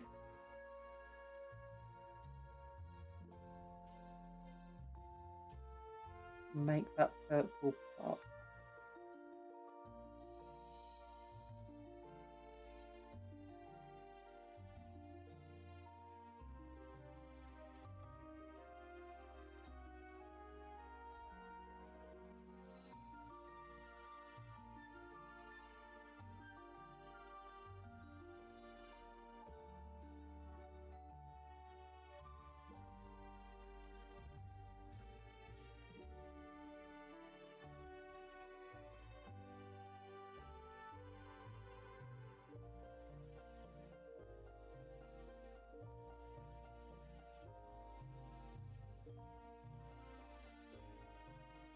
Okay, how does that look? Looks pretty good. Bit wet. It's fine. Maybe I went a bit too overboard with that. And I just knocked over my magnifying glass again. It's fine, landed on my lap. Today I learned online only, chosen Mortarian. Set also spare bits for our other side of the extra bits of pox water. Oh! The chosen of Mortarian. I have to look that up. I don't know what that kit is. Sometimes you can find those kits in stores. Warhammer 40k.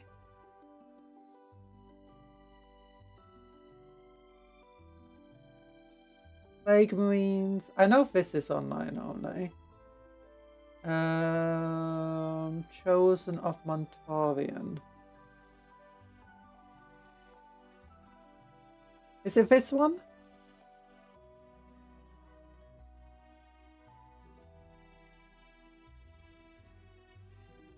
I don't think so. Not that one. Yes, that's it. Oh, this one. Okay. Let's look. What bits don't belong on this set? That does, that does, that does. That one.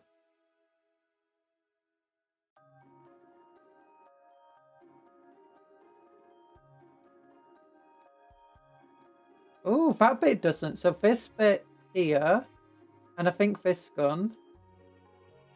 Yeah, so this bit, that gun, and there must be an arm with it.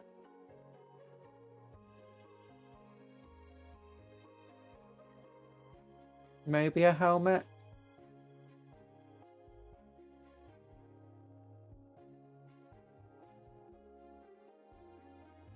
Do.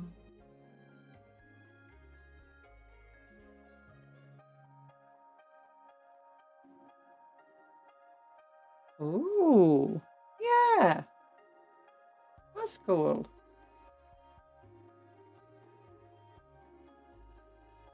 Yeah, the bit we're talking about is this. If you look at the poxwalkers, they have this piece here. Has the back. Okay, so it has the body, the backpack, and one of the arms. So you need the head, the chest piece. Yeah, so you're missing the head of the chest piece and the gun arm, which is... Okay, so we know what the three heads look like here. So it's this chest piece, this gun arm.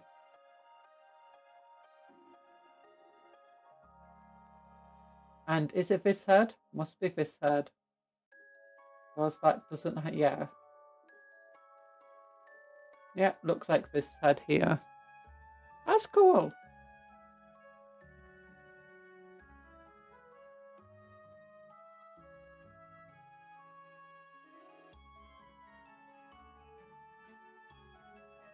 Plague Marine Champion looks so boring. Also, if you wanted to know, there's also a, if you look over here, Kill Team Starter Set. The Kill Team Starter Set has some MDF terrain, has these Space Marine models, so a captain or lieutenant, Eradicator with bolt rifle, heavy bolter, heavy intercessor, normal intercessor, assault intercessor, normal intercessor with a grenade. Is that a normal intercessor? Yeah, it's a normal intercessor. It doesn't look like a... What's it, Phobos? And that's got to be another normal intercessor. Well, that guy has the scope on, doesn't he? This guy has the big old clip. And it comes with, though, Plague Marines! It's just a normal Plague Marine squad.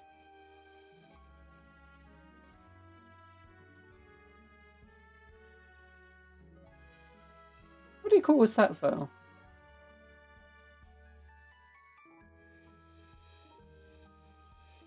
MDF terrain.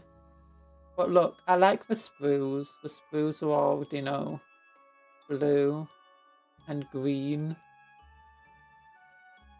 And they come with a base that's connected to the sprue.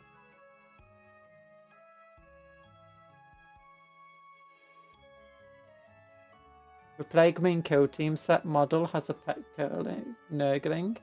Yeah! Oh wait, each model has a pet Nurgling. I didn't even notice the Nurglings.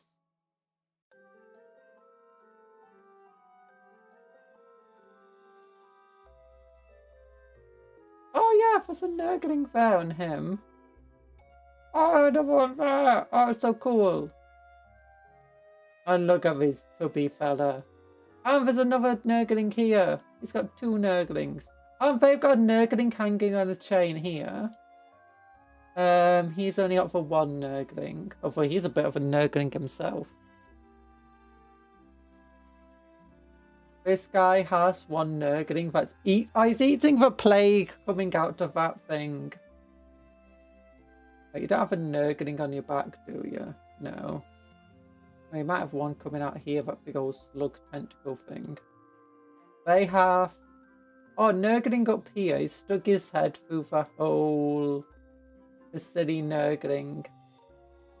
Another Nurgling looking thing here.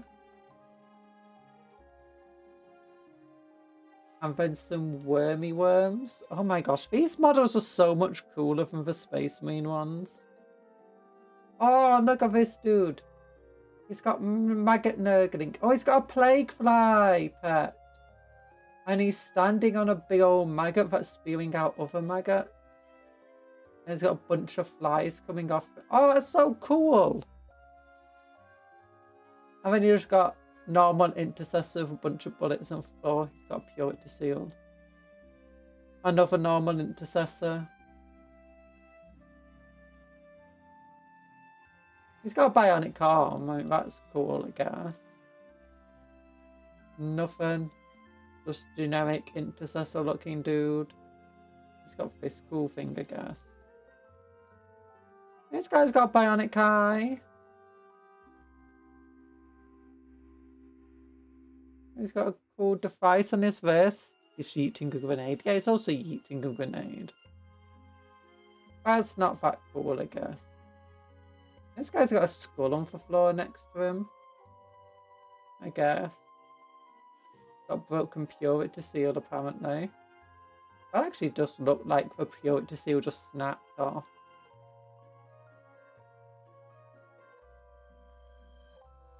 Oh, he's got an R-specs on the ground. And then even the captain looks bland here.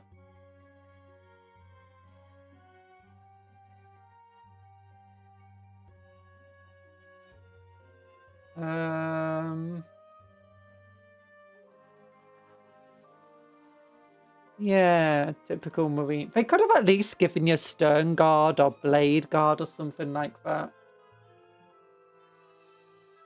Like, a squad of Stern Guard would have been quite cool. Like, imagine you got your captain. Make him a bit cooler, though. And then you got your Stern Guard person in charge.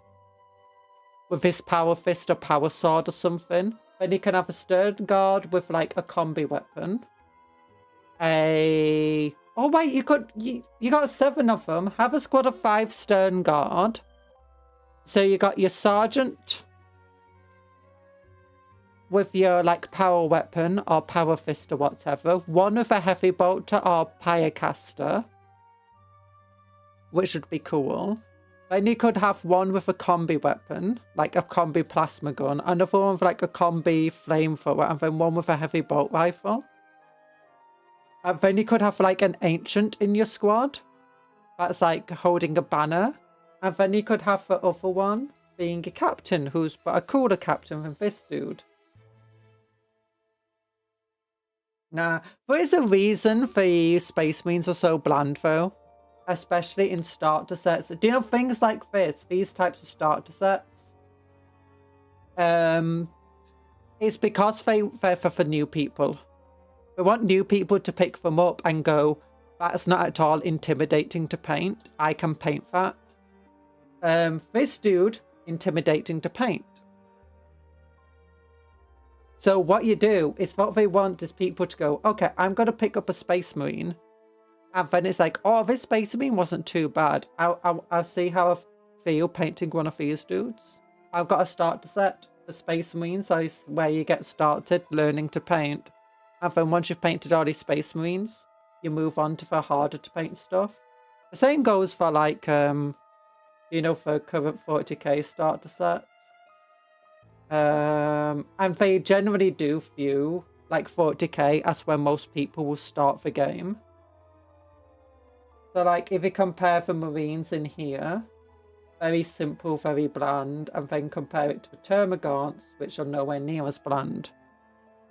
But basically give you, here's some bland stuff, and if you want to And the same goes for the marine sets themselves, is that they expect that most starting players will decide they want to get more marines, which are nice and bland and easy to paint with. But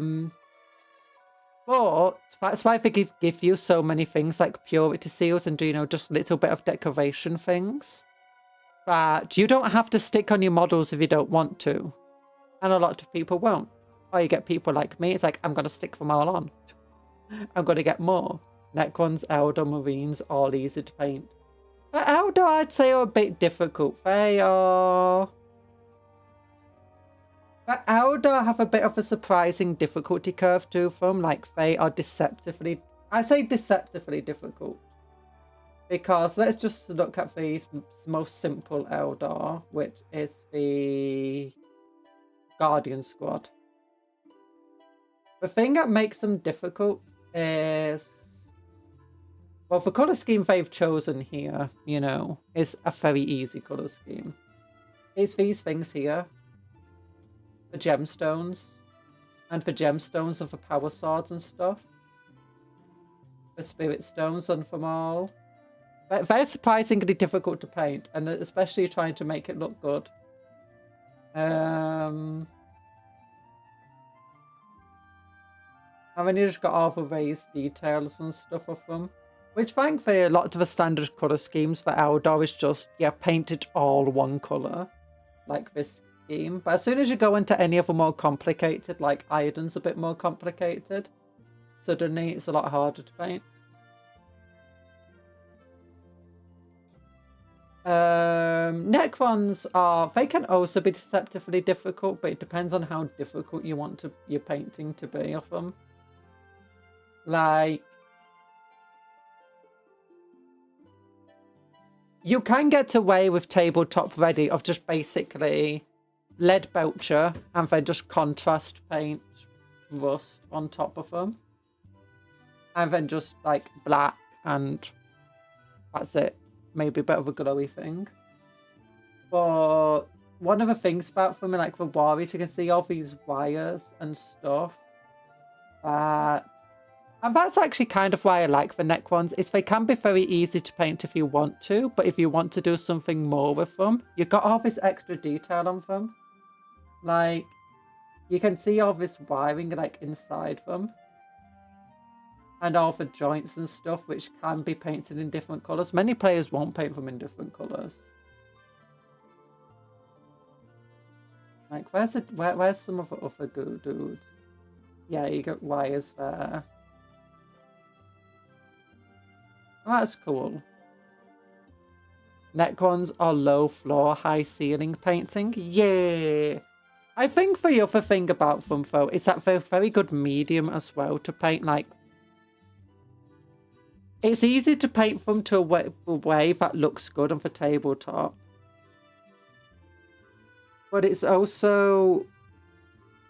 There's also a nice middle ground between them, where it's not too difficult to actually achieve that nice middle ground. Okay, this has dried now anyway, so let's do the Shyish purple on them. I'm trying to go for the same sort of effect that I got here. Oh, that's the Luxian purple. Which one's Shyish purple? It's this one. Looks almost flat. Please, Necron v Eldar starter set. I'm hoping the next starter set is going to be Catachin versus Orcs, if I'm entirely honest. Alternatively, Tau auxiliaries versus Orcs. And all of the auxiliaries get their own individual release. I'm imagining it could be Catachin. I'm thinking Catachin are coming next edition. I'm really hoping they are, if nothing else. Okay, let's... So we want to do this into the darker areas. Apart from the paints that I ordered, I ordered some Odd Coat, which is basically just varnish to make stuff look shiny, and I think that might be good for kiting and for like making these shoulder pads stand out.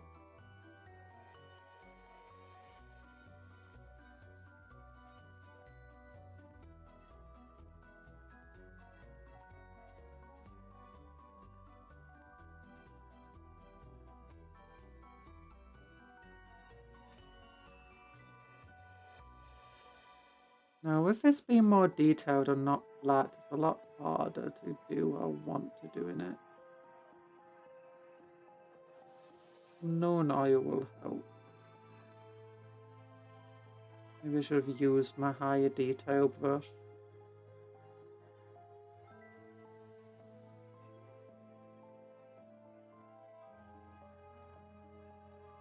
This thing's a bit easier to work with. There we go.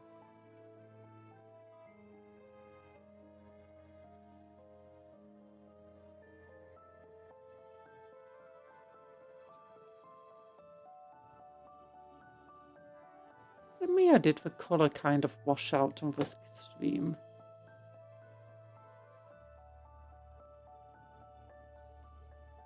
Okay, no, some known oil should help this.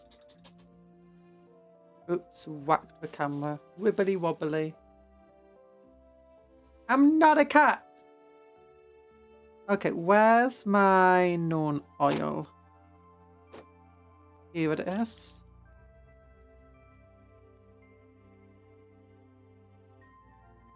What I can do is I can get enough of paint out to do some highlights on it. Maybe Gene Stealer Purple would be good.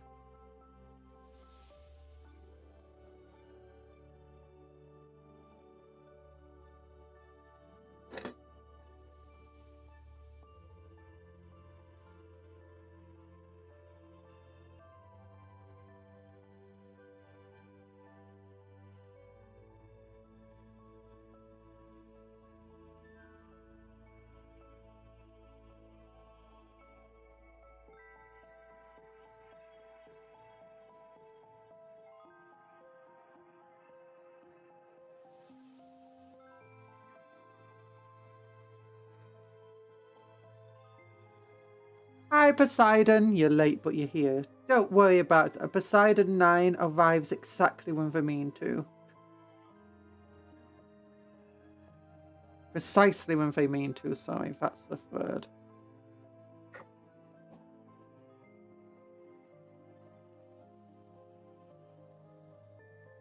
Oh, look at this. Yeah, I'm gonna just have to mess about with the colour. I feel like I might have accidentally clicked something a bit wrong.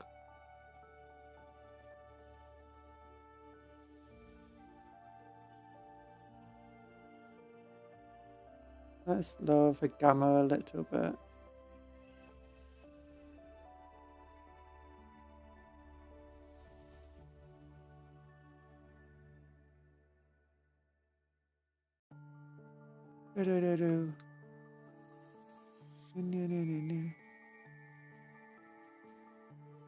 It's looking a bit messy, I guess.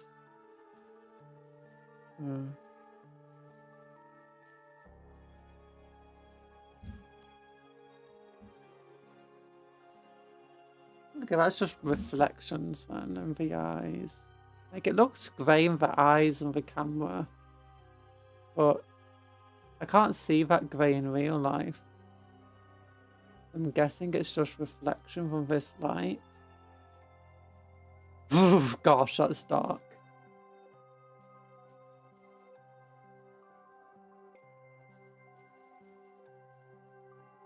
No, it does not want to focus on this thing.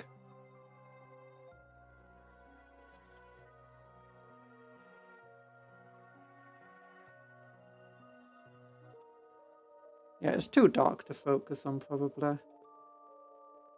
Okay, let's get some Gene Stealer Purple out. Yeah.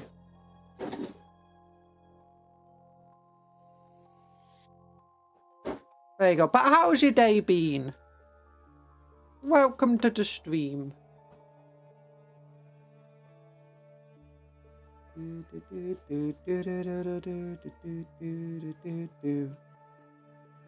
na, na.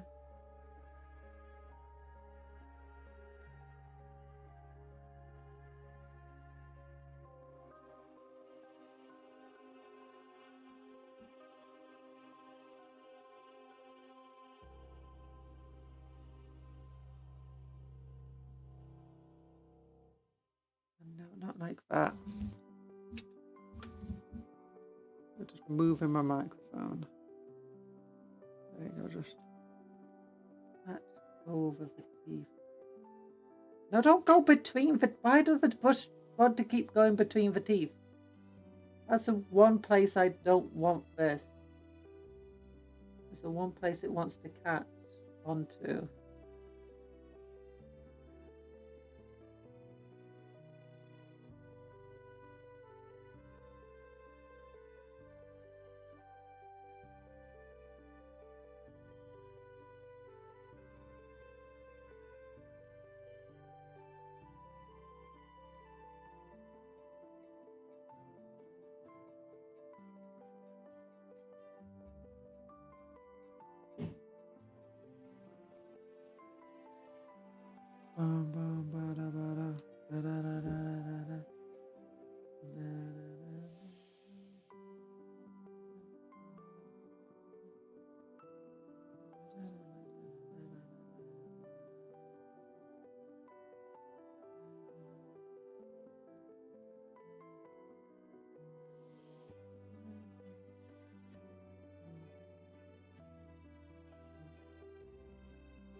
How's that looking now? That looks a little better.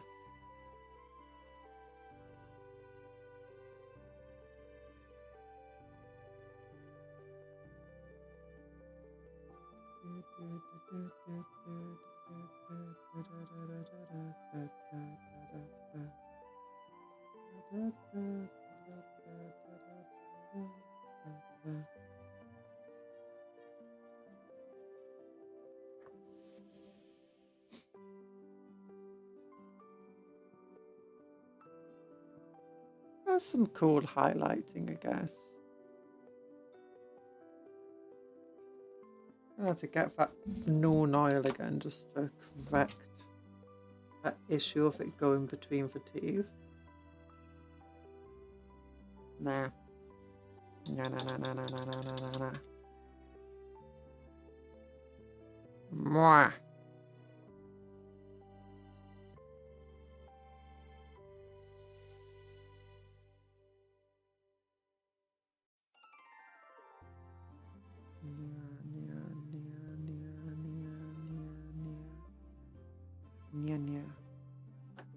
There we go. Maybe I can do some pink color on it as well.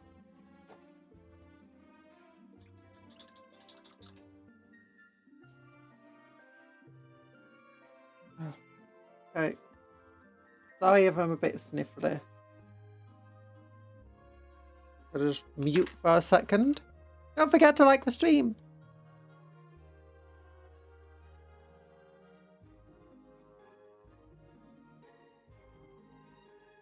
There we go. So I want to get some pink color, but I want to dry brush this a lot better. So I'm going to get a rough brush I can dry brush with. Yeah, pink color. It's more of a it's not really a purpley pink, it's a reddish pink. But it's good for highlighting purples anyway, I find.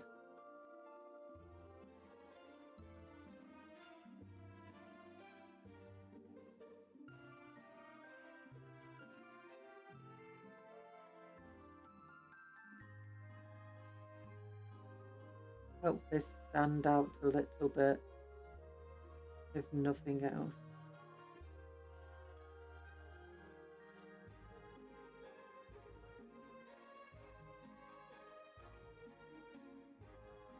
Catch all of those edges. We can see it a little bit. We can just get it to focus on it.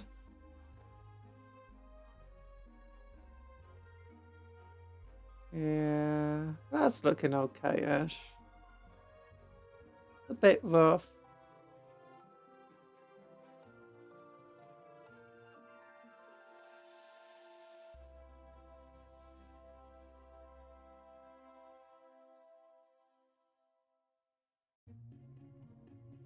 It is meant to be.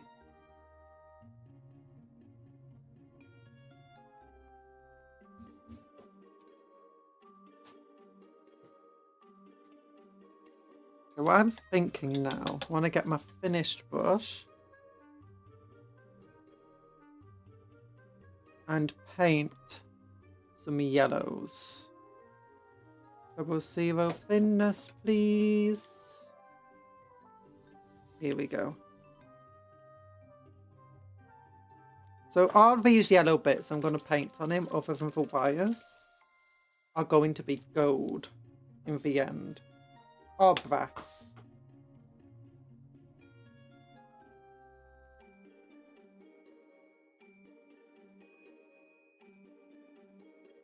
But we're just going to start with a base. Yellow. Very strong yellow. Very good at painting over things. That's what I like doing, is going for like a semi non-metallic metal with metallic metals. I feel like it just gives it a much nicer effect. If not all of it's reflective, or do you know, that sort of shiny that metallic paints have.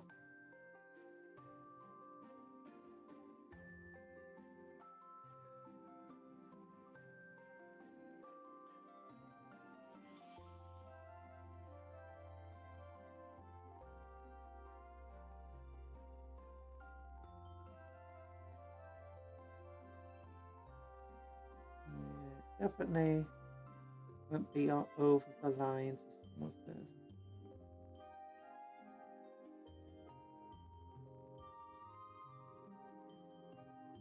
Thankfully, the edging here is a lot thicker. It's a lot easier to work with.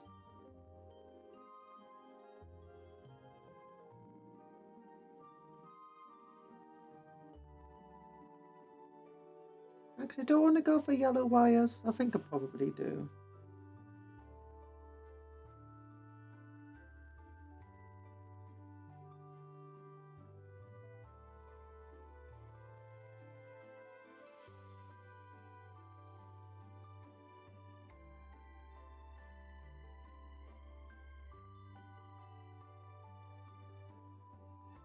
That's going to help it look better.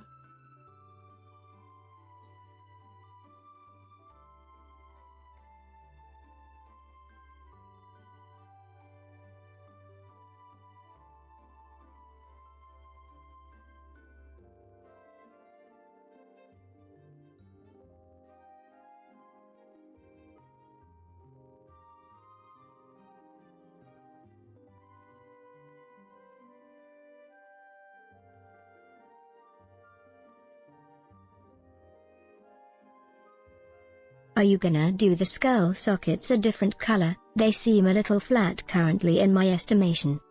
I was going to just try making them as dark as possible. So it's like, it's currently black inside there.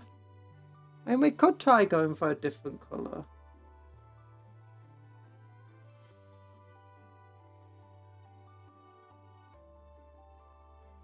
And it being purple and having like some very dark purples in there. I'm guessing the black doesn't show too well.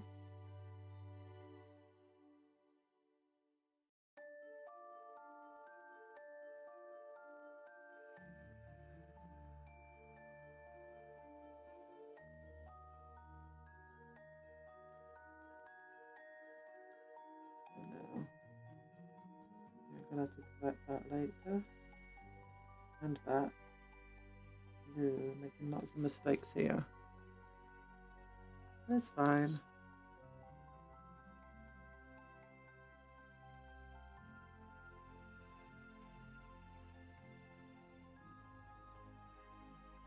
I don't know what colour I'd make though. I mean, maybe pink. Like a bright glowing pink for these things, but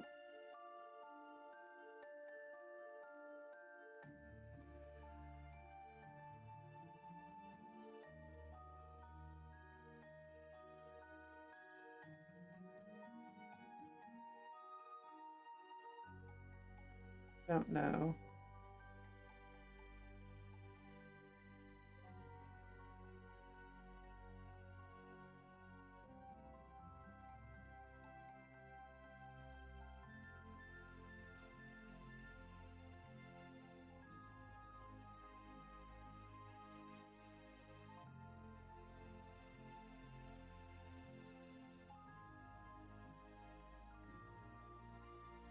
There we go. And that's looking a bit nicer, I guess. Although that bit is very right here. And it's very right here.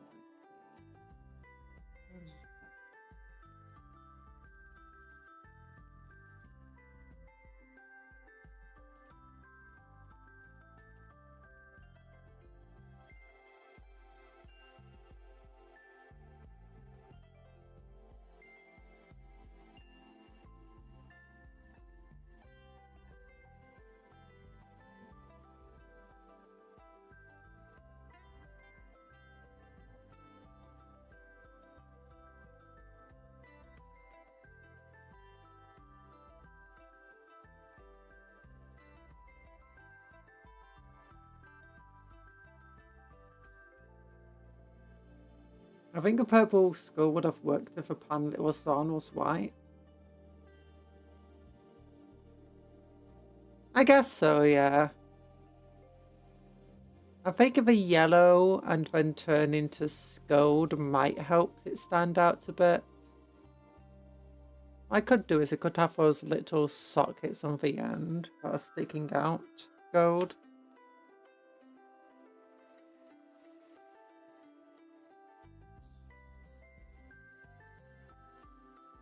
Honestly, I did the shoulder pad black before I even thought that I was going to do the skeleton. Puff word of the day. Hi, Chililisi vegetable. shililis shish. What?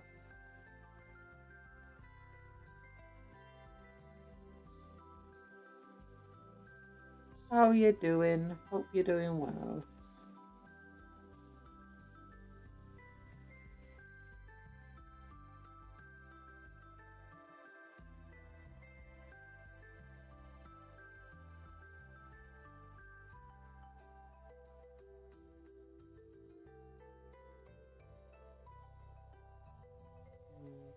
That's fine.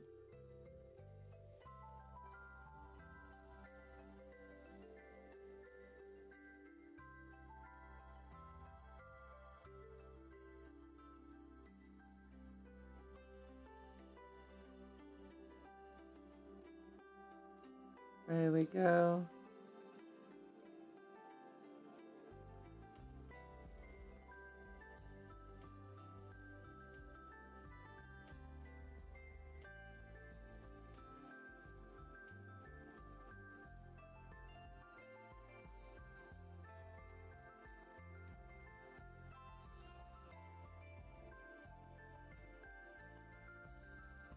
Oh yeah.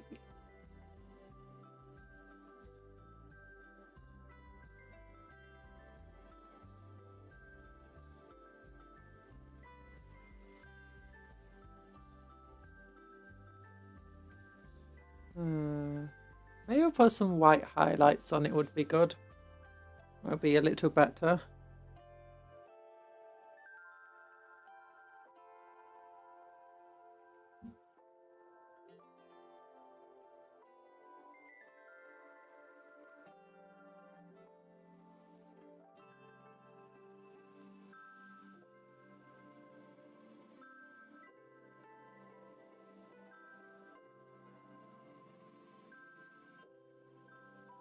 You made your own word.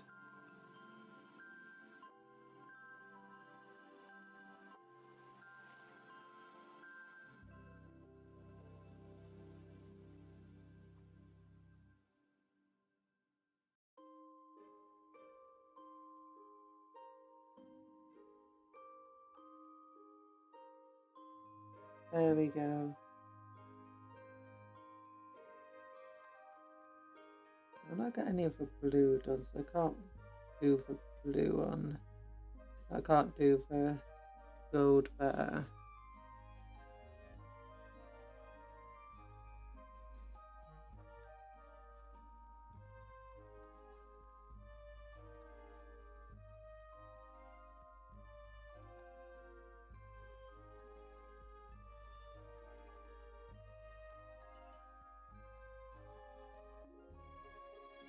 Oh, chat disconnected. Did the stream break a little then? Looking at the model, not at my stream, so I couldn't tell if it did.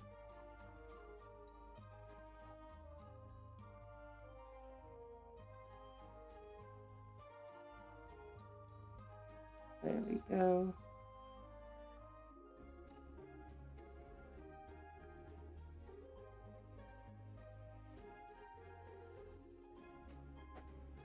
Let's go and put some Retributor armor on that, see how it looks.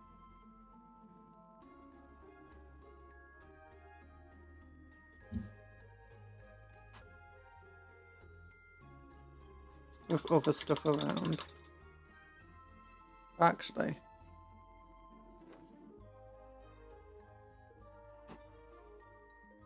There we go.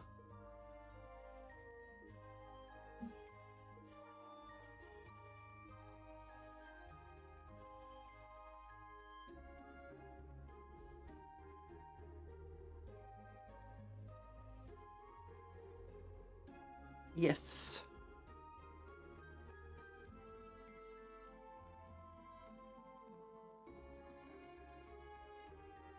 Okay. Want to just do some pallid rich flesh. Not that one. This one. I like using this instead of white. For lots of things. It's just a very nice colour.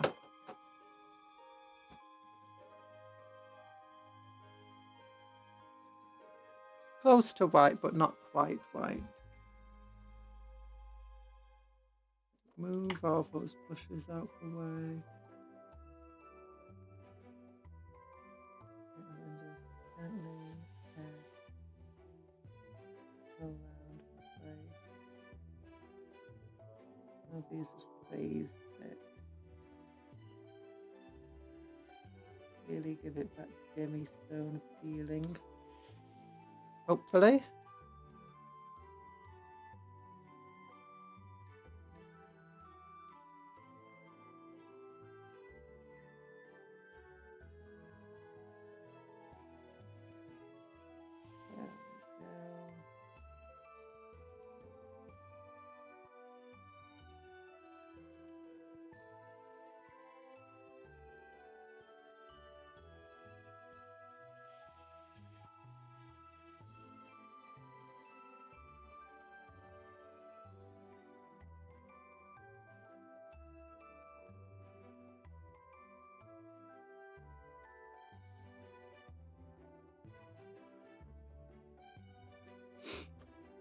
Right.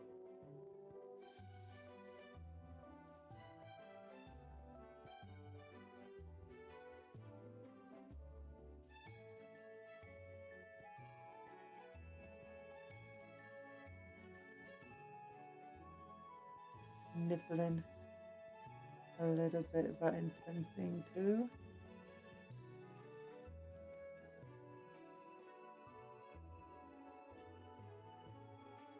Every like of this stream is another space meme that won't get painted today. Bye. The face when you join a random game within 5 minutes you're proven right that mankind shouldn't have free will. Wait, what happened? Hope you're okay.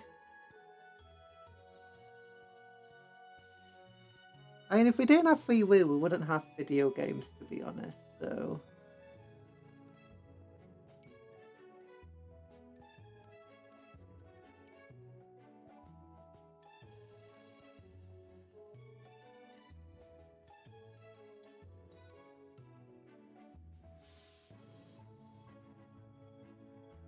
Question for the resident Impulse Spire: how many points per faction should one collect, and how many factions is too much?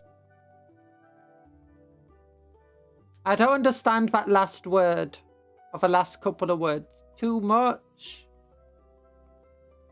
Too much? I don't know what that means. Never, do you mean never enough? Never enough.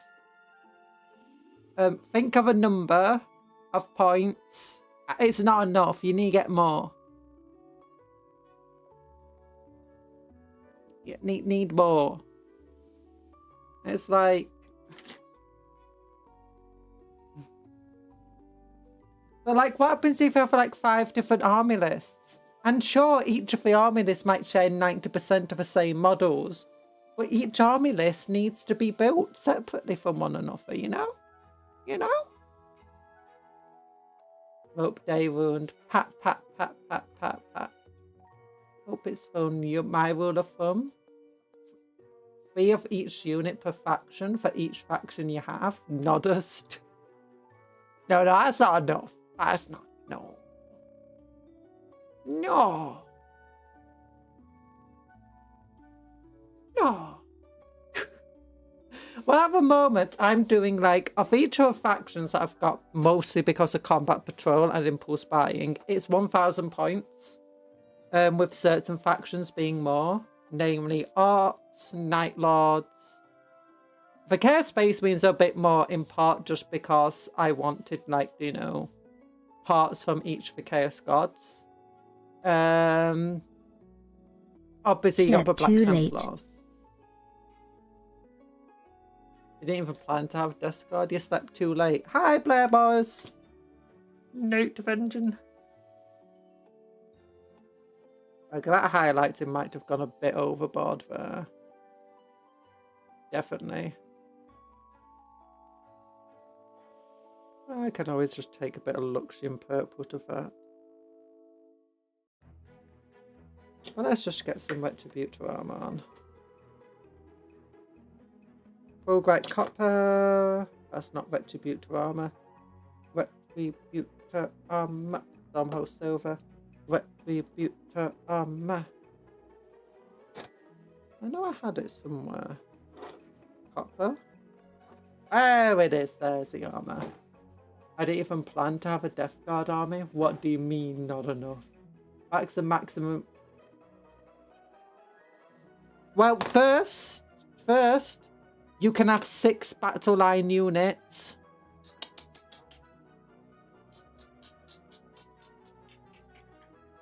And second, as I said, let's say you create 3 different armor lists. Each one uses 3 squads of Nemesis Claws. But it's just what supports those Nemesis Claws that changes. Well, each of the army lists needs to be built separately from one another. You can't just have... You need 9 Nemesis Claws if you've got 3 army lists, each with 3 Nemesis Claws in them. You can't just use the same ones for each army list. No. No. And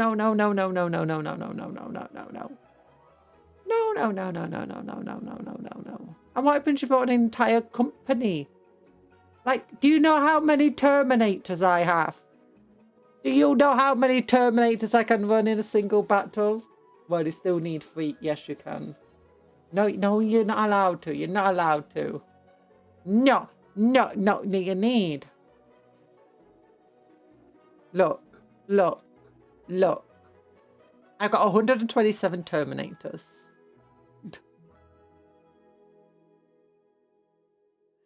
Gotta get 10 more. How many can you win in a single game? 69. That's actually true. You can run exactly 69 Terminators. Nice in a single game for Black Templars. In fact, 3,000 points is pretty much 69 Terminators and 1 Oxnard.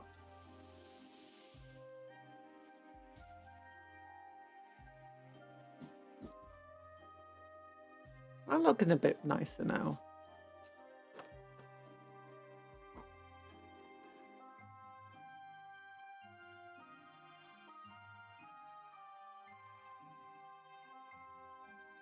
Hope has enough Terminators to feed a third world. Never! They're not eating my Terminators.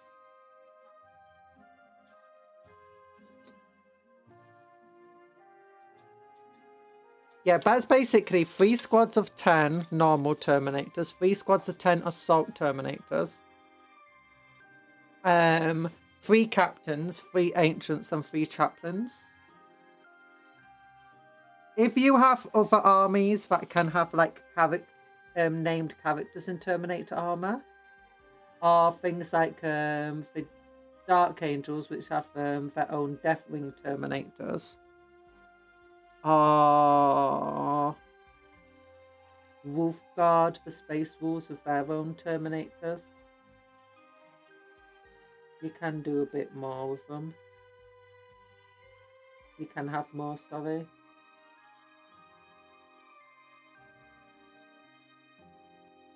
But there are more exceptions than the rule.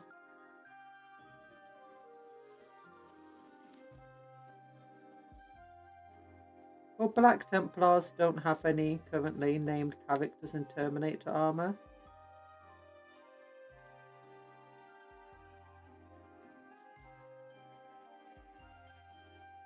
And they don't have their... Well, they do have their own unique versions of Terminators, but it replaces the normal Terminators.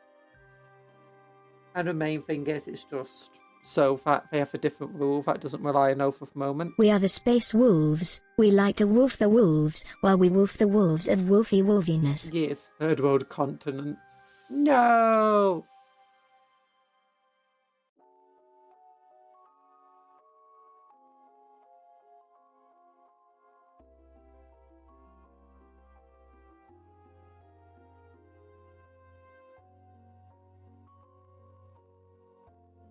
Look, technically China is a third world country. So is India. I don't think I can feed the whole of India or China. So really, you're wrong.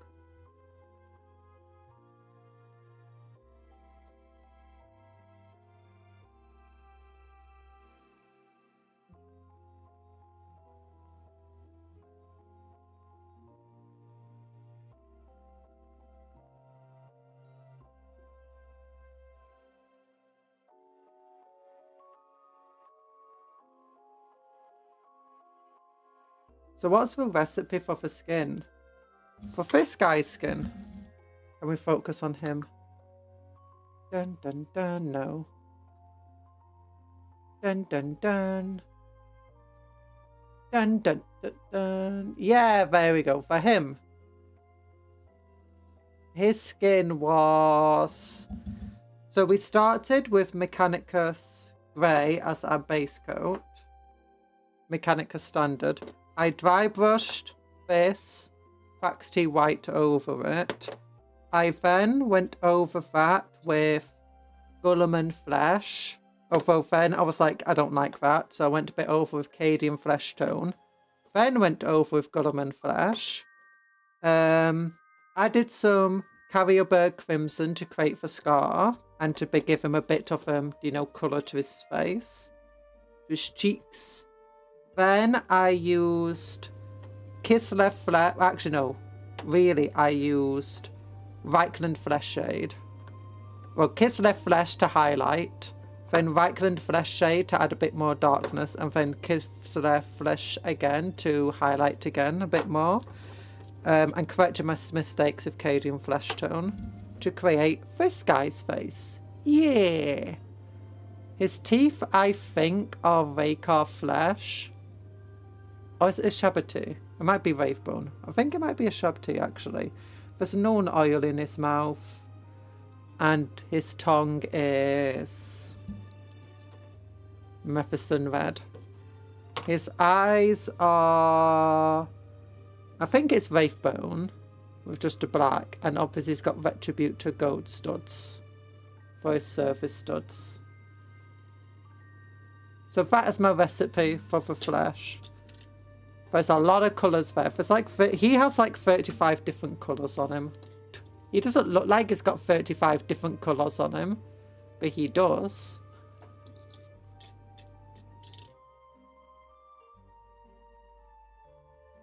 No, don't duel me. Not allowed.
There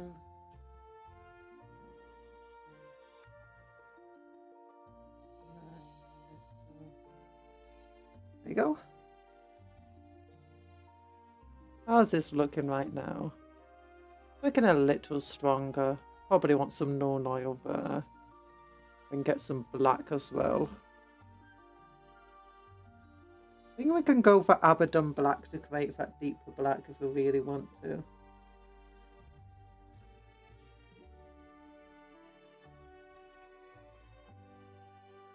But we'll highlight it first with full bright copper.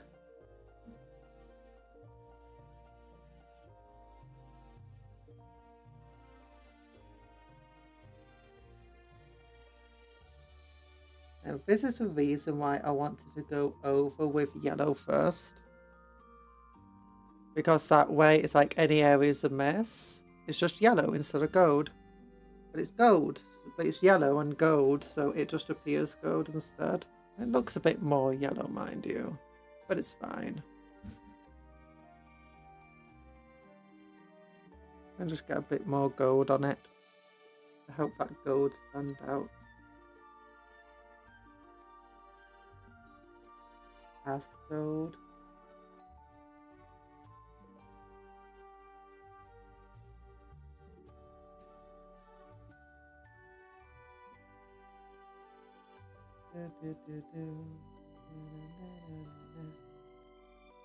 Well, actually, the camera's not doing it much favours right now.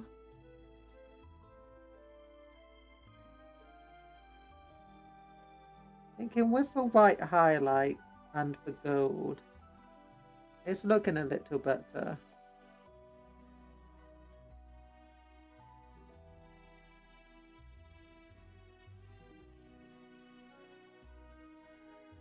Your minis have an average of 5 colours. Nice. What tongue were you painting? What tongue were you painting? I was painting this dude's tongue. Oops. That guy's tongue. Focus. Focus. There you go. You can see his tongue. It's bright red. Should really go for a darker colour inside there because it's in his mouth, but whatever. Seeing people do elaborate bases while I just dab a little technical paint to a base, some earth shade and call it a day. Oh. I don't like technical paints very much, they scare me. In fact, half of my purchases for paints recently have just been trying to find different colours to replace for Armageddon technical paint. Because I really like the colour. I just don't like its grittiness.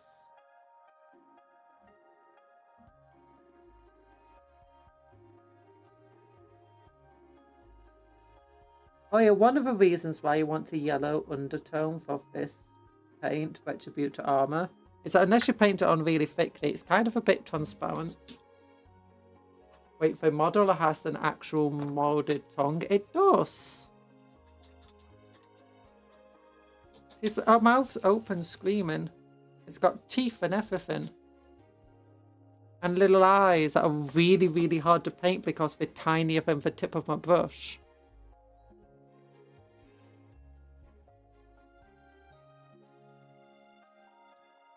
Okay, full bright copper. Where'd he go? It's over here. I do want to get some actual terrain for my tiny titans, and whenever Cupcom paints the Warhound Titan, I'm going to not copy the scheme for my Raw Master to destroy. This is why there was only one.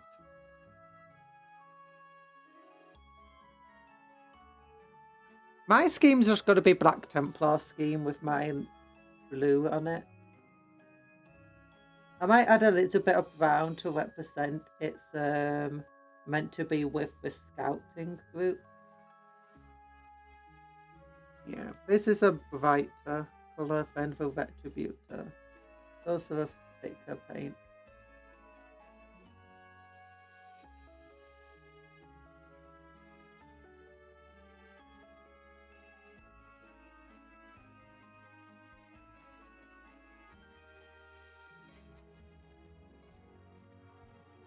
It's just nice to flick it through a few areas to give it a bit of variation of the colour. But it's more of a subtle variation that you don't necessarily notice immediately. Like on the eagles, with the aquilins, I like to paint just individual feathers different colours with a full white copper. It has a surprisingly decent effect when you do that.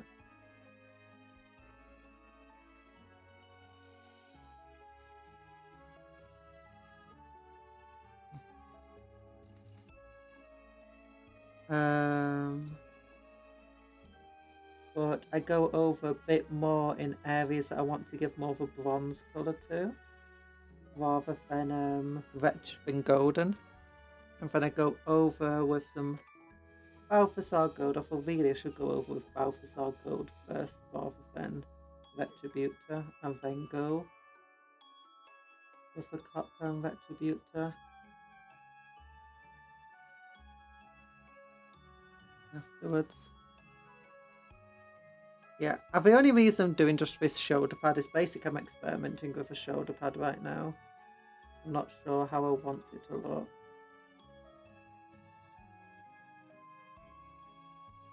Or if I'm even going to be happy with it.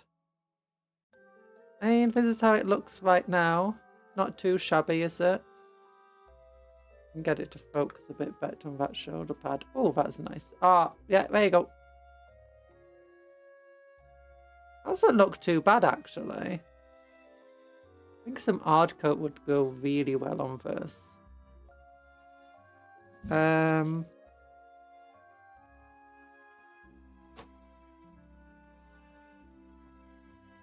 What I do, I get some Abaddon black onto the blacks just to make them deeper around it. I'm loving Nurgle's Rot Technical Paint. Oh, I ordered some of that as well, I think, because I thought that would be cool. I might have not. For a couple of paints I wanted to order, but they weren't in stock, so I was like, I can't be bothered waiting, so I'm just going to order as this. I think I might have to email them because they've still not sent it. Oh yeah, I wanted this on this thing here. There we go, yeah. Give it more of a bronze look. Balthasar Gold is the best copper colour.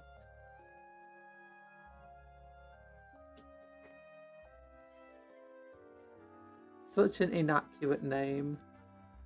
Sometimes I think they put it into sets thinking it's a gold colour, though. It's like, no, it's not a gold colour, it's a copper colour.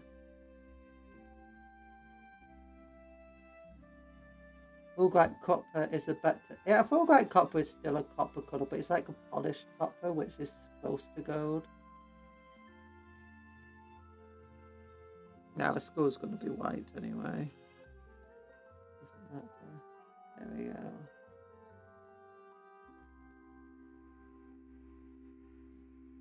So how does this look now? You know, it's not too shabby. And this cape's going to be blue at the back. That's going to be white here. That's going to be gold along that edge. Yeah. That's not bad. Balthasar Gold is the best melter weapon colour. Yeah. I think there's a few other colours that are good. Balthasar Gold is a base colour. Generally, layer colours are a little bit nicer to work with.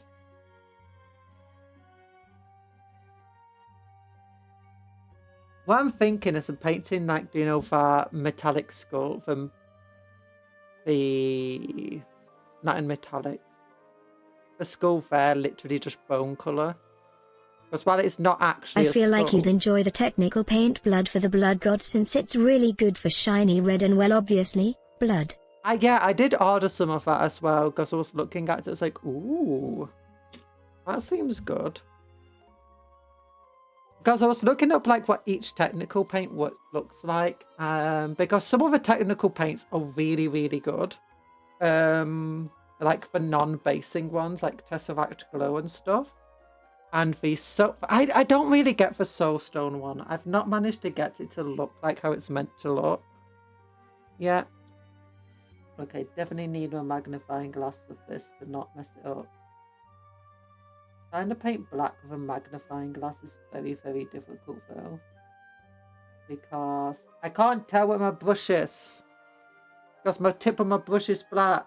And the thing I'm trying to paint is quite dark.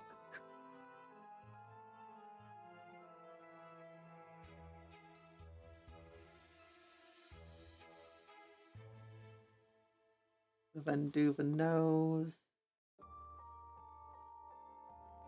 Yeah, just get all up in that nose. Yeah, pick its nose.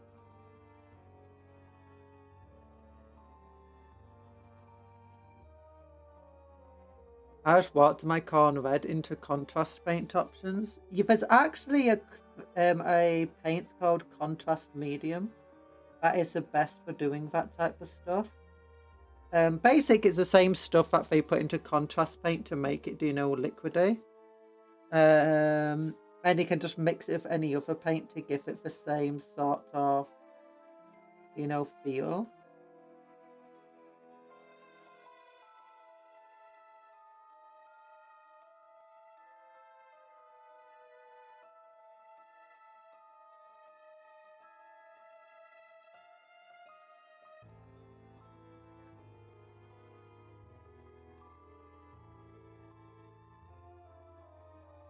Actually, Majos might be a very good contrast paint to put on this right now. Okay. Oh, yeah, going for the darker black has helped it a little bit. Doesn't work on black paint, that's the only issue. I love taking air paints and warping them down to glaze. It's amazing. Wait, isn't air paints meant to be hard coat is the Warhammer's actual varnish. I did order some of a brush on version. Because I'm like, you know what? I don't want to use nail varnish on this. Nail varnish is expensive.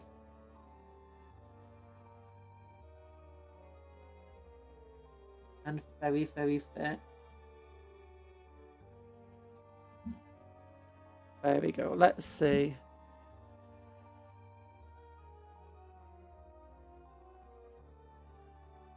How does that look? That doesn't look too shabby, actually.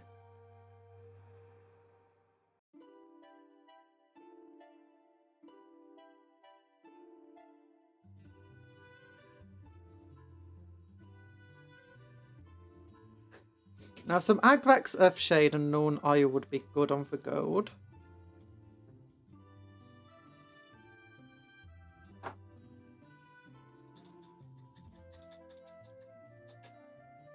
But isn't air paints literally for an airbrush? Never used an airbrush before, so...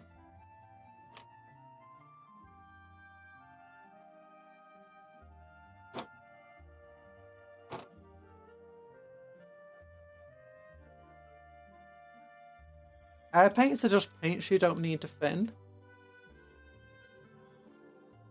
I never thin my paints. Actually, technically I do.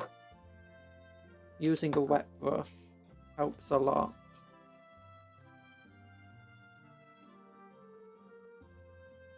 Contrast paints are the paints you don't need to thin.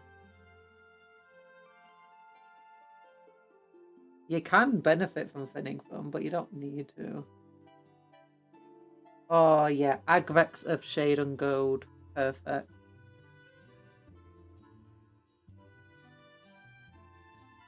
Technically I should water this down, but I like the effect, streaky effect it gives when it's not thinned down on when it's put on gold.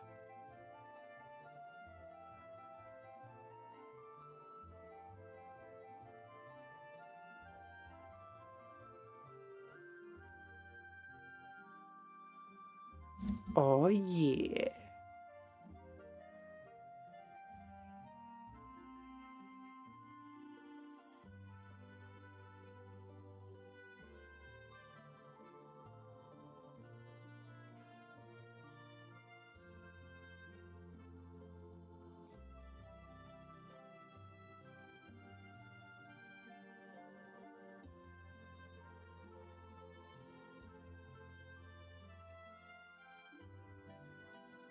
Oh,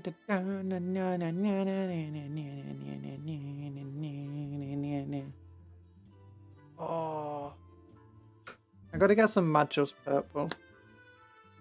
I'll just see how it looks.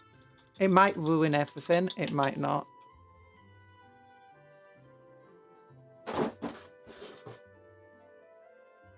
Is it this one? Yep. How often do you clean your brushes after use? Pretty much always. Or sometimes when I'm going from one paint to another and it's like a lighter paint to a darker paint, or it's like one wash to another wash, or contrast to another contrast, sometimes I might not give it a proper wash. You paint with using a brush of air paints? That sounds cool. Thinning air paints makes them semi-transparent, so I wouldn't thin them unless you're glazing. I did it with my Knights of Abhorrence and it looked amazing. Nice.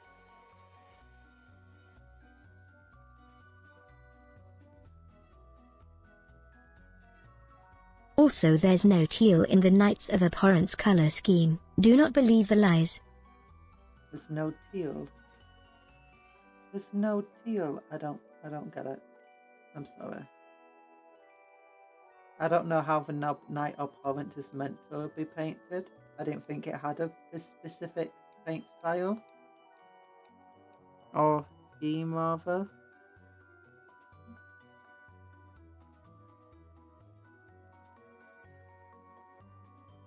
Okay, how is this gonna look? This looks pretty cool actually already.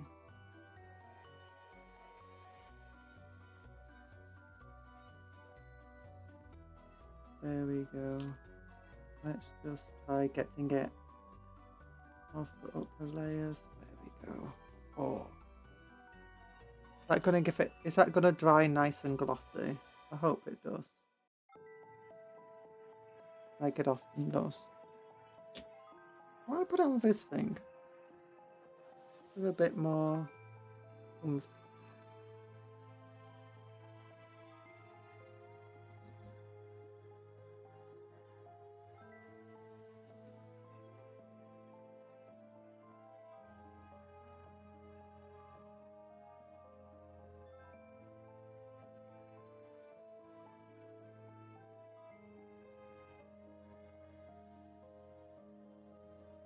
There we go. Look at the wiki, they say their colour scheme has teal in it, but Aquila is clearly a metallic green. Oh.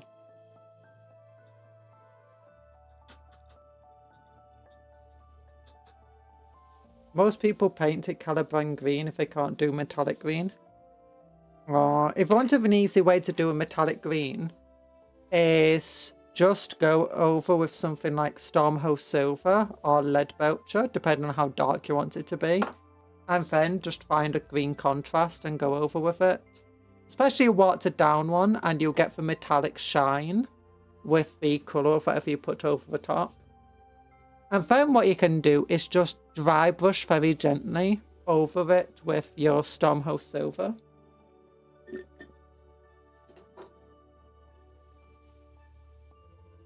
An easy way to paint green metal, just paint the metal with green. I mean, that's pretty much how it is. Because I don't know if they sell metallic green colours. They might do. Oh gosh.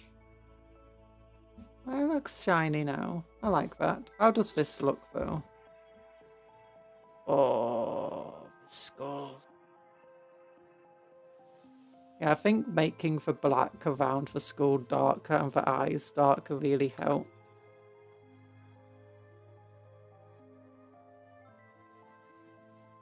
Oh. Oh, purple skull. Red skull's nemesis. Yeah, sometimes you don't know how a colour's gonna turn out, so you just have to like go full with it, even if you're not really painted the rest of the model. Just see how it looks. And it's fine to do that. I missed a bit of black there. Gundra's been nominated President of Colours. I have been. I've got so many colours here. I've got like Do you know how many colours I got? I got like 39 colours here. It's ridiculous.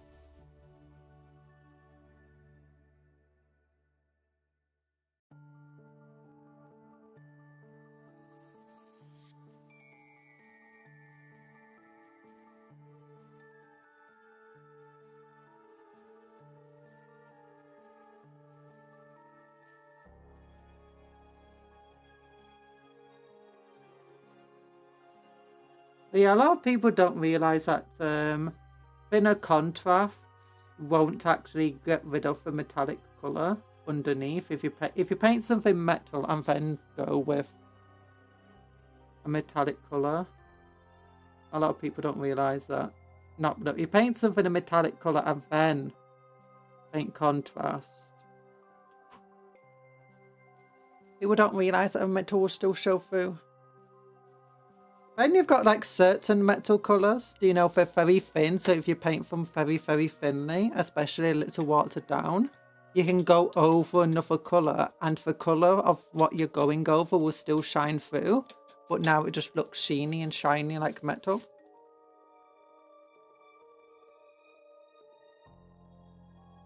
With that palette and a VTuber model there. Oh my goodness. Let's get some Wraithbone. Where's my Wraithbone? Wraithbone, Wraithbone, pallid flesh. Wraithbone, Wraithbone, Wraithbone. I also did a muted gold for Leech King Chaos Marine using Liberator Gold with Drakenov Nightshade over it. But be careful. Yeah, you have to avoid pooling. That's why you want thin layers, watered down. Whatever side you go with.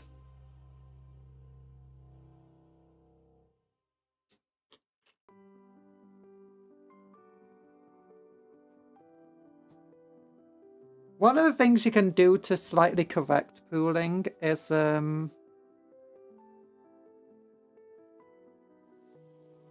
what is it? Something like known oil. As long as the pooling doesn't dry up and just completely fill the gaps. Which it shouldn't if you just go over with a brush again, like a dry brush. Or a watered down brush. A brush that doesn't have paint on.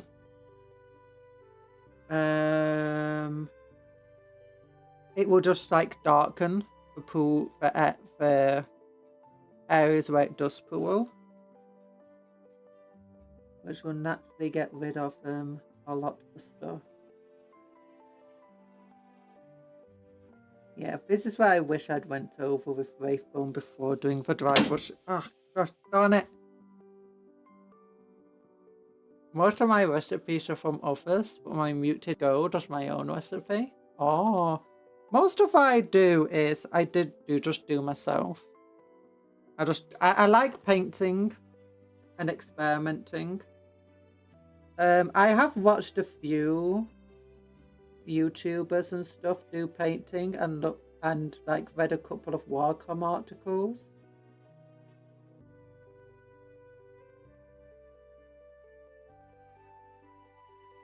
With paint schemes on them, but for the most part, I just do it myself. But sometimes I do just discover what everyone already knew because, you know, it's a common just technique. I never knew because I never bothered looking it up.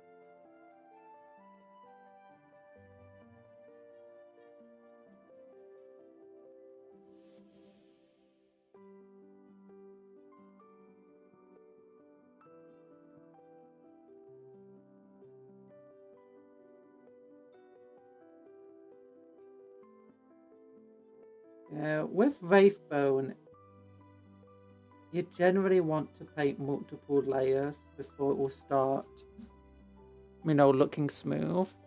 It will look messy your first couple of layers.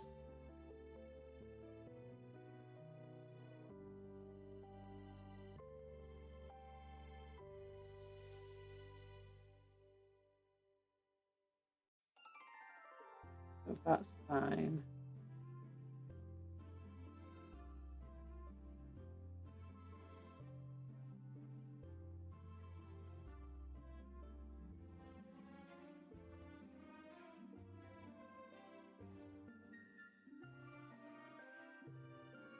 Dreamer Aid. Dreamer Aid! I thought I just saw something pop up then, but then it disappeared. Hello! Hello, Paladin Stem. Ow! Thank you!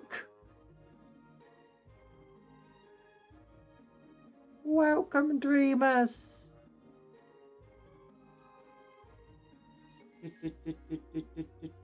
Fire's always raiding us. Need to raid her back somehow, some way. Hello, Briar. For those who don't know me, I am Cupcake Conjuror in name and profession. First name Cupcake, second name Conjuror. And we're currently painting these dudes. We've experimented a bit. We've been trying to experiment with how to paint this big old skull here, purple. Because all of these Marines in this detachment, they have a purple shoulder pad on one shoulder. The colour scheme we're going for with these ones is this one. Yeah, and he might not look like it, but he's actually got 35 different paints on this dude. Actually, 36 now. Yeah. This was a dude I painted earlier. Yeah. Zoom in. Zoom in, you can see more details and see how badly I butchered him. But how was your stream, Buyer? Did you beat the game? Or are you gonna have to do that in another stream? It must be pretty late for you. Come on. Focus. Focus. Oh, I was hoping it would focus, because it did focus earlier. There you go, there you go, there you go. No, it doesn't want to focus. I apologize. I apologize. Not yet, but I did Lion King World and other stuff. Lion King World! What? 36 paint rookie numbers. Hi, Paint Games.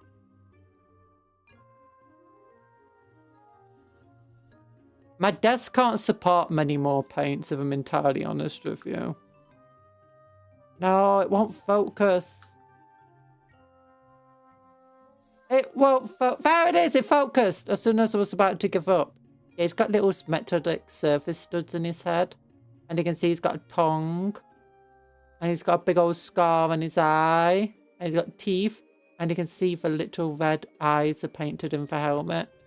But it's very subtle because the helmet's off right now. And I tried to paint his pupils. I didn't do a very good job of it. Although I was looking at like Warhammer for like official paints schemes of stuff.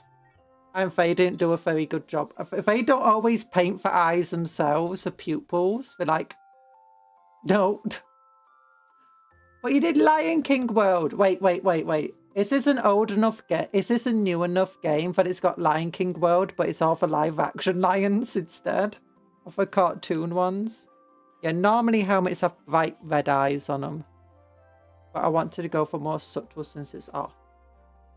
I should finish my project of 3D printing a box to store my painting stuff in a nice... I've got like 2 boxes. I use this big old cardboard box that I got from Combat Patrol, but that's not enough. And then I've got a big old plastic box that's made for storing paints, and that's not enough.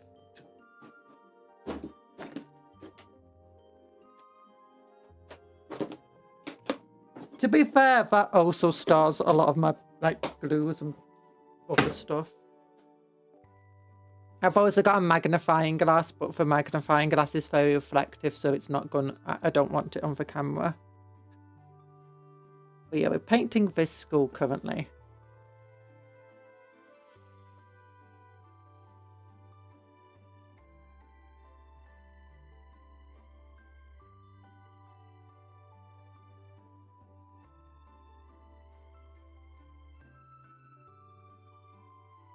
And it just requires multiple layers of wraith bone.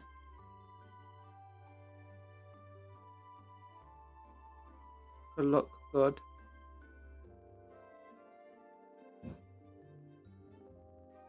There we go. Oh my gosh, could you imagine if they do a live action Mickey the Mouse? Live action Goofy. And they decide to go Desk for can't super support any realism. more than 36 paints, but by God it will support all 129 Terminators. In a pyramid, of course. Of course! I mean, half the reason I can't support that many paints is because I got that many Terminators on my desk.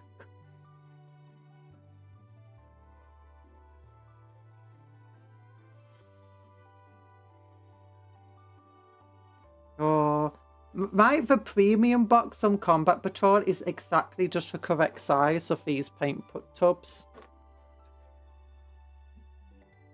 Like, just thin enough for them. And that when you store them all together, they're not going to be bouncing about the place. They can't really, they can slide about the place. They can't bounce. Live action Mickey Mouse is just the Swedish trilogy named Salska Passapata. Skapsressen.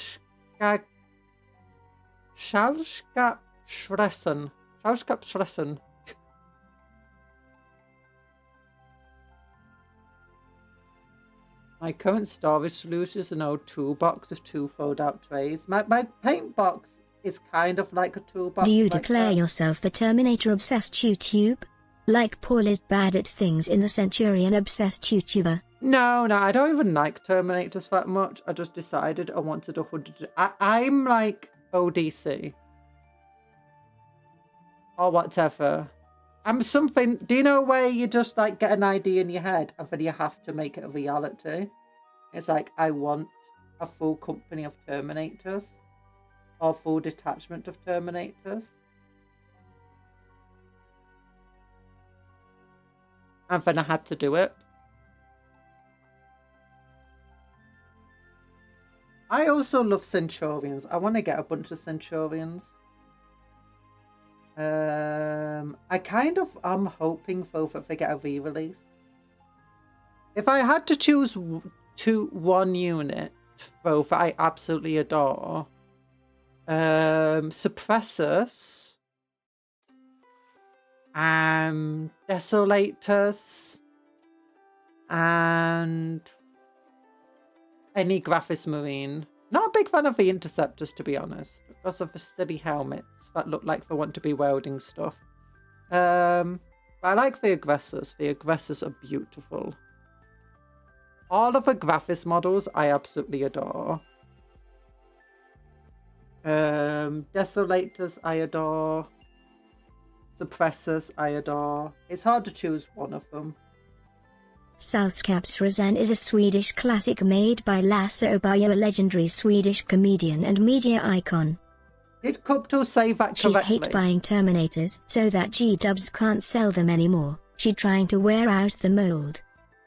Yeah, that's true. That's true. I do like the Cataphracti Terminators though. They're cool.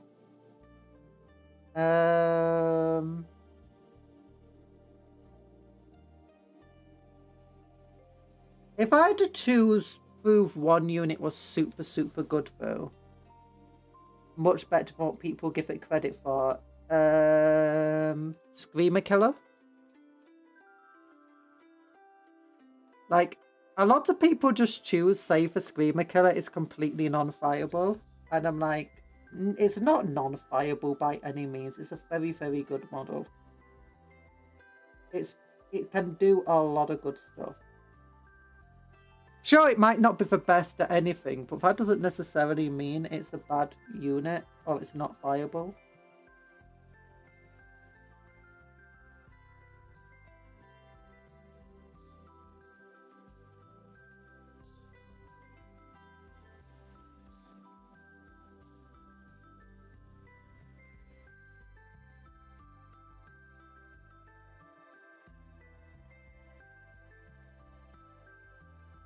Better than you, Cupcon. The Screamer Killer is great. It is just he always gets killed before he can do anything. I mean, that's half a point of a Screamer Killer for it's meant to be a distraction Carnifex. That being said, I've not managed to get my Screamer Killer to do much, at least against my own Black Templar. Not because it gets killed before it can do anything. It's just that the Black Templar are better than it. It's like, I'm finally in melee with this shooting unit. It's like, wait, what do you mean the shooting unit can get 20 attacks against me? What do you mean for re-rolling to hit and wound? What do you mean? It's like, they're shooting. They're meant to be. They're shooting. Do you play Warhammer? I do. Hi, Lord. Look, see, we've got this big old kit bash of a Castellan. And we got a shoulder pad. Look at that. I mean, I don't play much, to be honest. Because I can't go out very easily. I mostly just play by myself. Mostly. Very, very rarely I can get a game.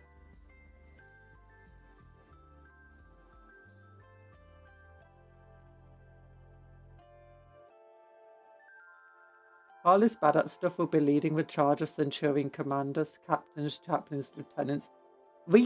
I would love that type of stuff, to be honest. And I'm hoping that the new Maelstrom might give us that.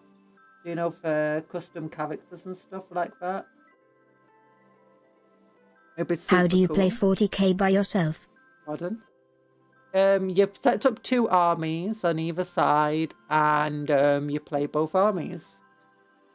That's how I used to play most of the time as a kid. That's how I play most of the time now. I don't like multiplayer games. I like single player. 40k, very good single player. Yeah, let me get my other brush out. Solo hammer is great. Yeah. You pray for good health so I can walk the road. That's probably not going to happen. I just have health conditions. I have been trying to exercise though. My main goal at the moment is just try and wake up properly. I have an issue of, if I wake up, it takes me like 2 hours to actually get up properly. Whatever time I decide I'm getting up at. And when I try to push myself, I keep injuring myself.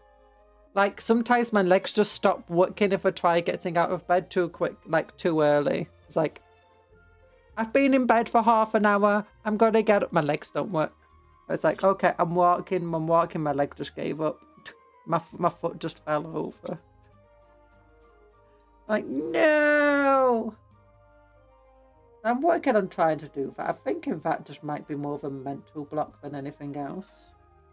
I'm hoping it is. You've got Poltergeist to play against? That's good. Yeah.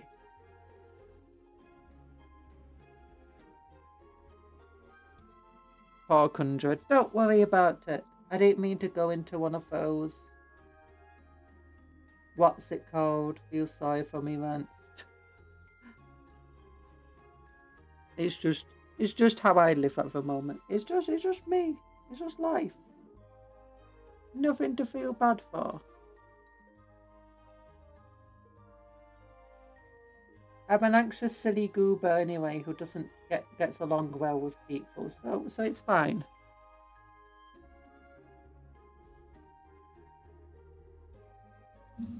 Oops. There we go. The issue is when you're painting with Wraithbone, it dries a bit chalky, which is fine when you're trying to do skulls.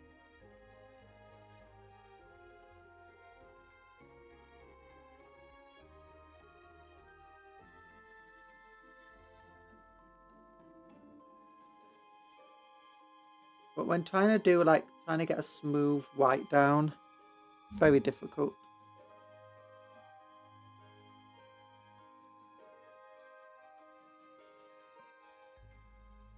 Okay, this entire shin pad's going to be white. Padded rich flesh will give this a nice white, though.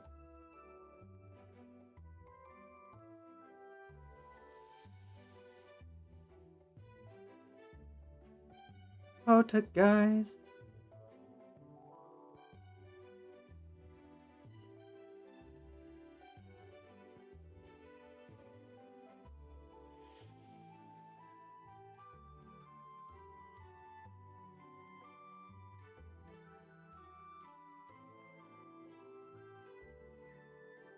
Trying to play with other people. There we go.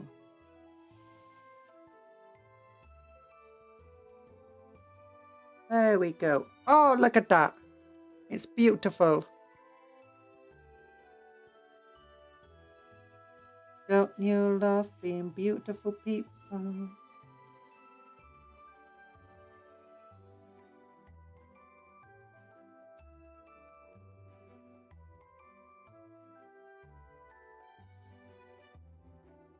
My itchy nose. You gave up nicotine for Lent for horror? Oh, I'm wishing you luck. I don't really do Lenten stuff, just every so often. I try kicking myself into gear. And sometimes I can keep it up for a while. The longest I ever kept it up was just before... you know, COVID. I say just before for a while. And I was starting to go out and I was starting to like do stuff. And I was exercising really well, really regularly. I kept it up for like over a year. Except when my parents were working from home. And I had less space to work with. And then I got long COVID. Which really knocked me for six for quite a few months. Well, quite a few months for like... I actually only got over long COVID while I've been VTubing.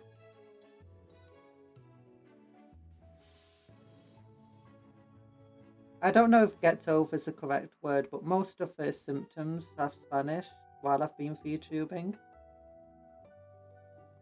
And I've gone back to normal.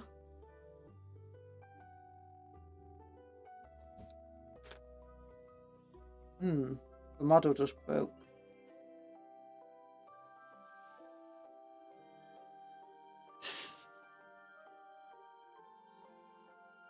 You're about to get your own custom dice soon. Nice! What type of custom dice you're looking for?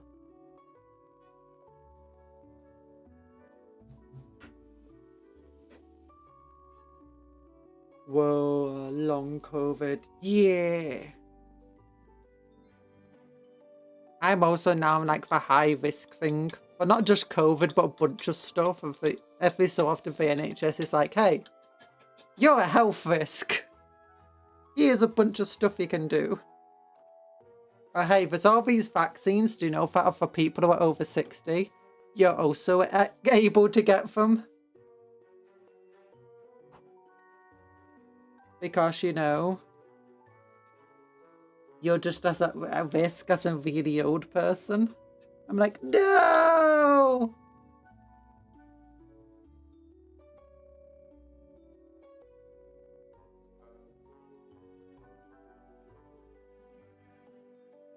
Okay, I should not have as much paint on my brush as I do now, but it's fine.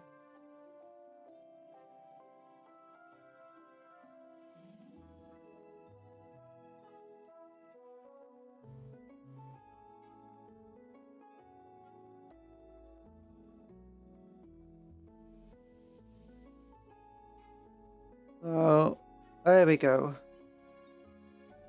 Don't forget to like the stream. Every like on this stream is another prayer for the Emperor.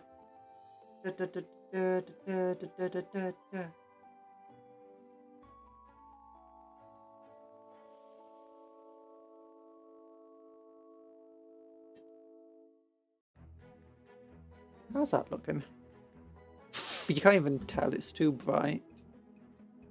How is that just ball of light looking? Can you tell?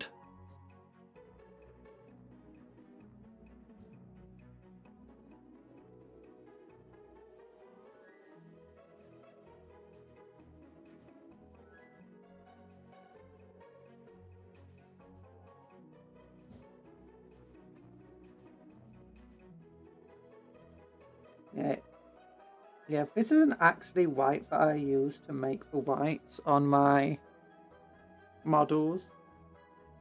It's just all off-white stuff.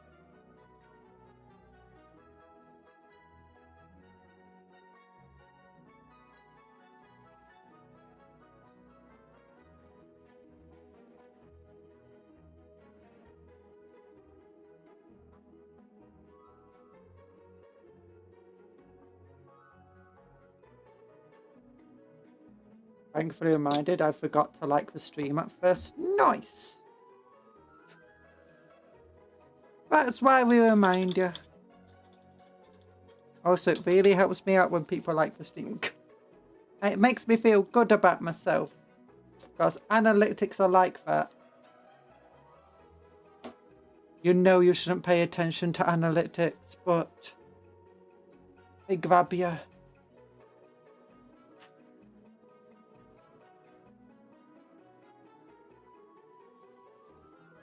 Oh.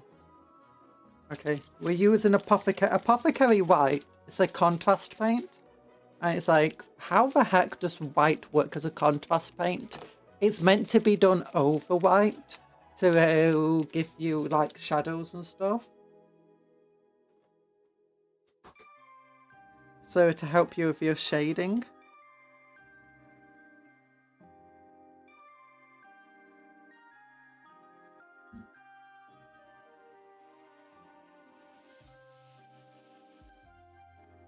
Very useful when it's used like that. You can also just use watered down known oil for that type of stuff. And it's equally good. If not a little better. But the thing about this is that it does change the colour to slight grey. Even when it's done over flat area. And it's a relatively smooth white grey. So it's good for doing painting shadows just directly onto a smooth thing like a shoulder pad or knee pad. Or if you're doing white scars, something similar. Oh, by the way, the models are undercoated in Mechanicum Grey. I'm not just painting directly onto grey plastic.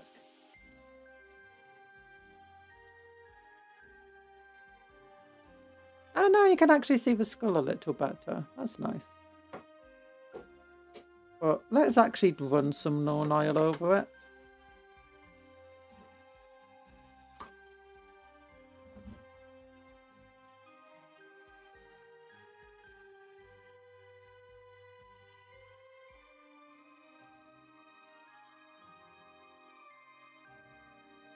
Namely onto the teeth. Just to help them be a bit more defined. Nose into the eye socket. Around here.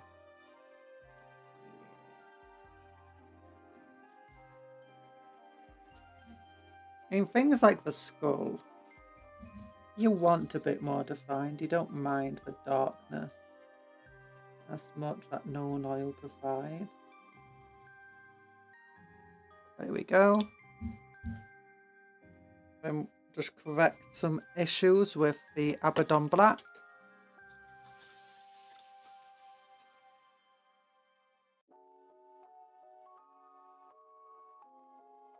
Well, that should be good.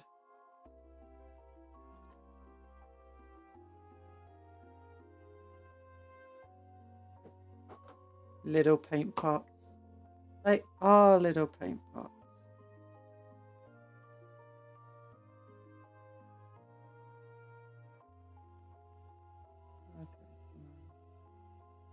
These eye sockets need to be deep, dark, and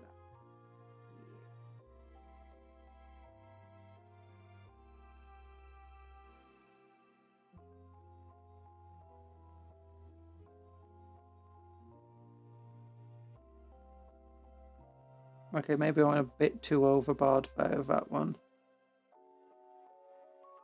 But it, no matter, I can always correct again with some white. I should have probably waited for the known oil to dry that was in the eye sockets.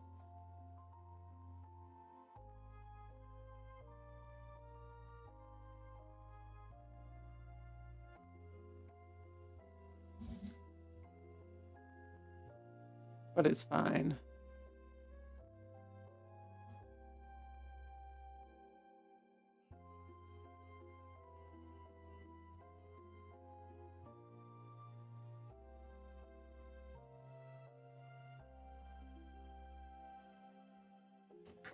Wonder whose skull that is. It's no one's skull. It's just something that's built to look like a skull. Either that or we killed like a couple of giants.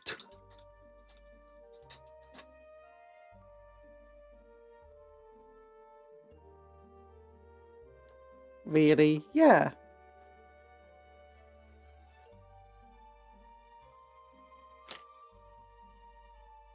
But I like how that turned out in the end.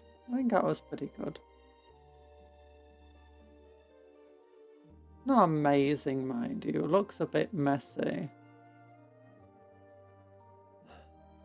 Trying to figure out how to make my painting look less messy.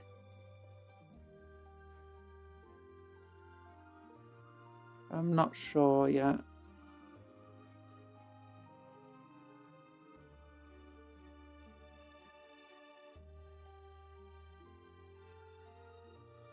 That is Larry the Cupcake Eater's skull. Oh, he deserved it! Cupcakes are friends, not food! I'm selling all my Warhammer minis. That information gave me a bad impression of the franchise. I won't participate in further Games Workshop further engagement with the IP at Games Workshop. Wait, what's this? What's that in reference to? Larry the Cupcake Eater's skull? Or the fact that the skull might not be a skull?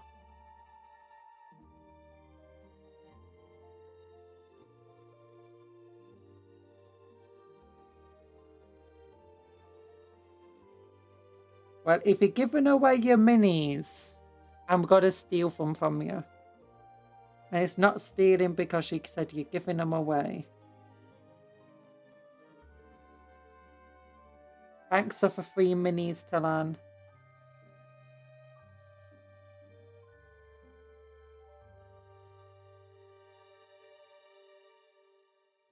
What do you mean Age of Sigmar minis? The Warhammer Fantasy minis, obviously. Perfectly good for the old world.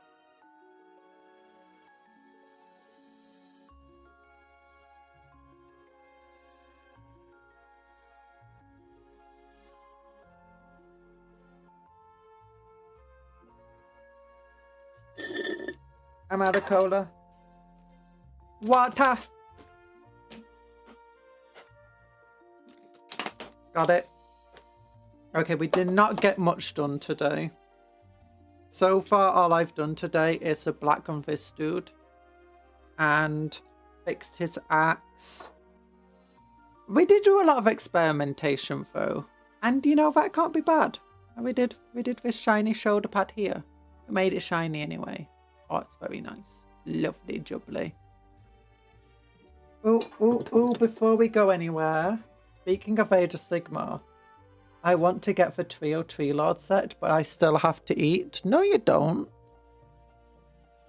No, you don't.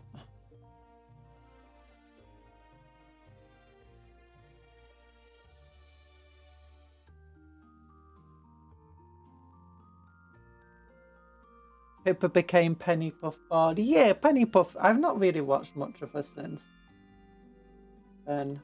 Oh, look at all this stuff. Oh, look at all this stuff. All of this new stuff. Oh. And the magma drop. Yeah, all of the pictures are broke. 40 quid for the magma drop remains. No Games Workshop. I don't want to. Pippa the British Penguin. Pippa the British Penguin. Don't forget to like the stream. Also, who is live right now? I could raid somebody. Whoa, there's loads of people.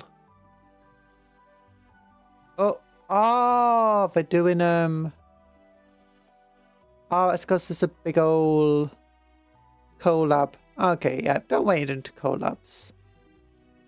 That's mean. Yeah. Oh, loved her. My only video on my channel is from one of her competitions. Yeah.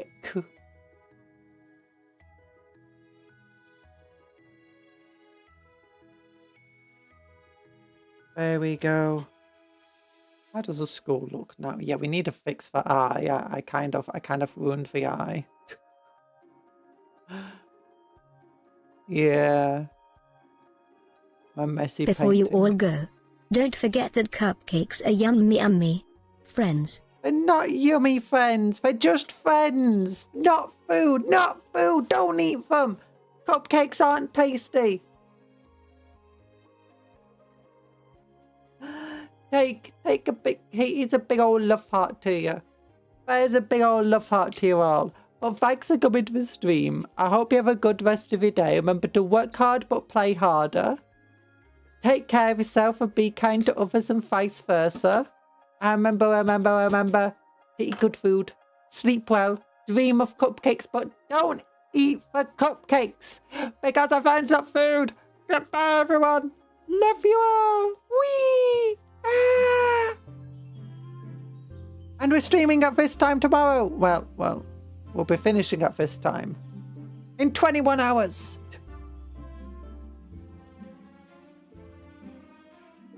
And don't forget to like the stream.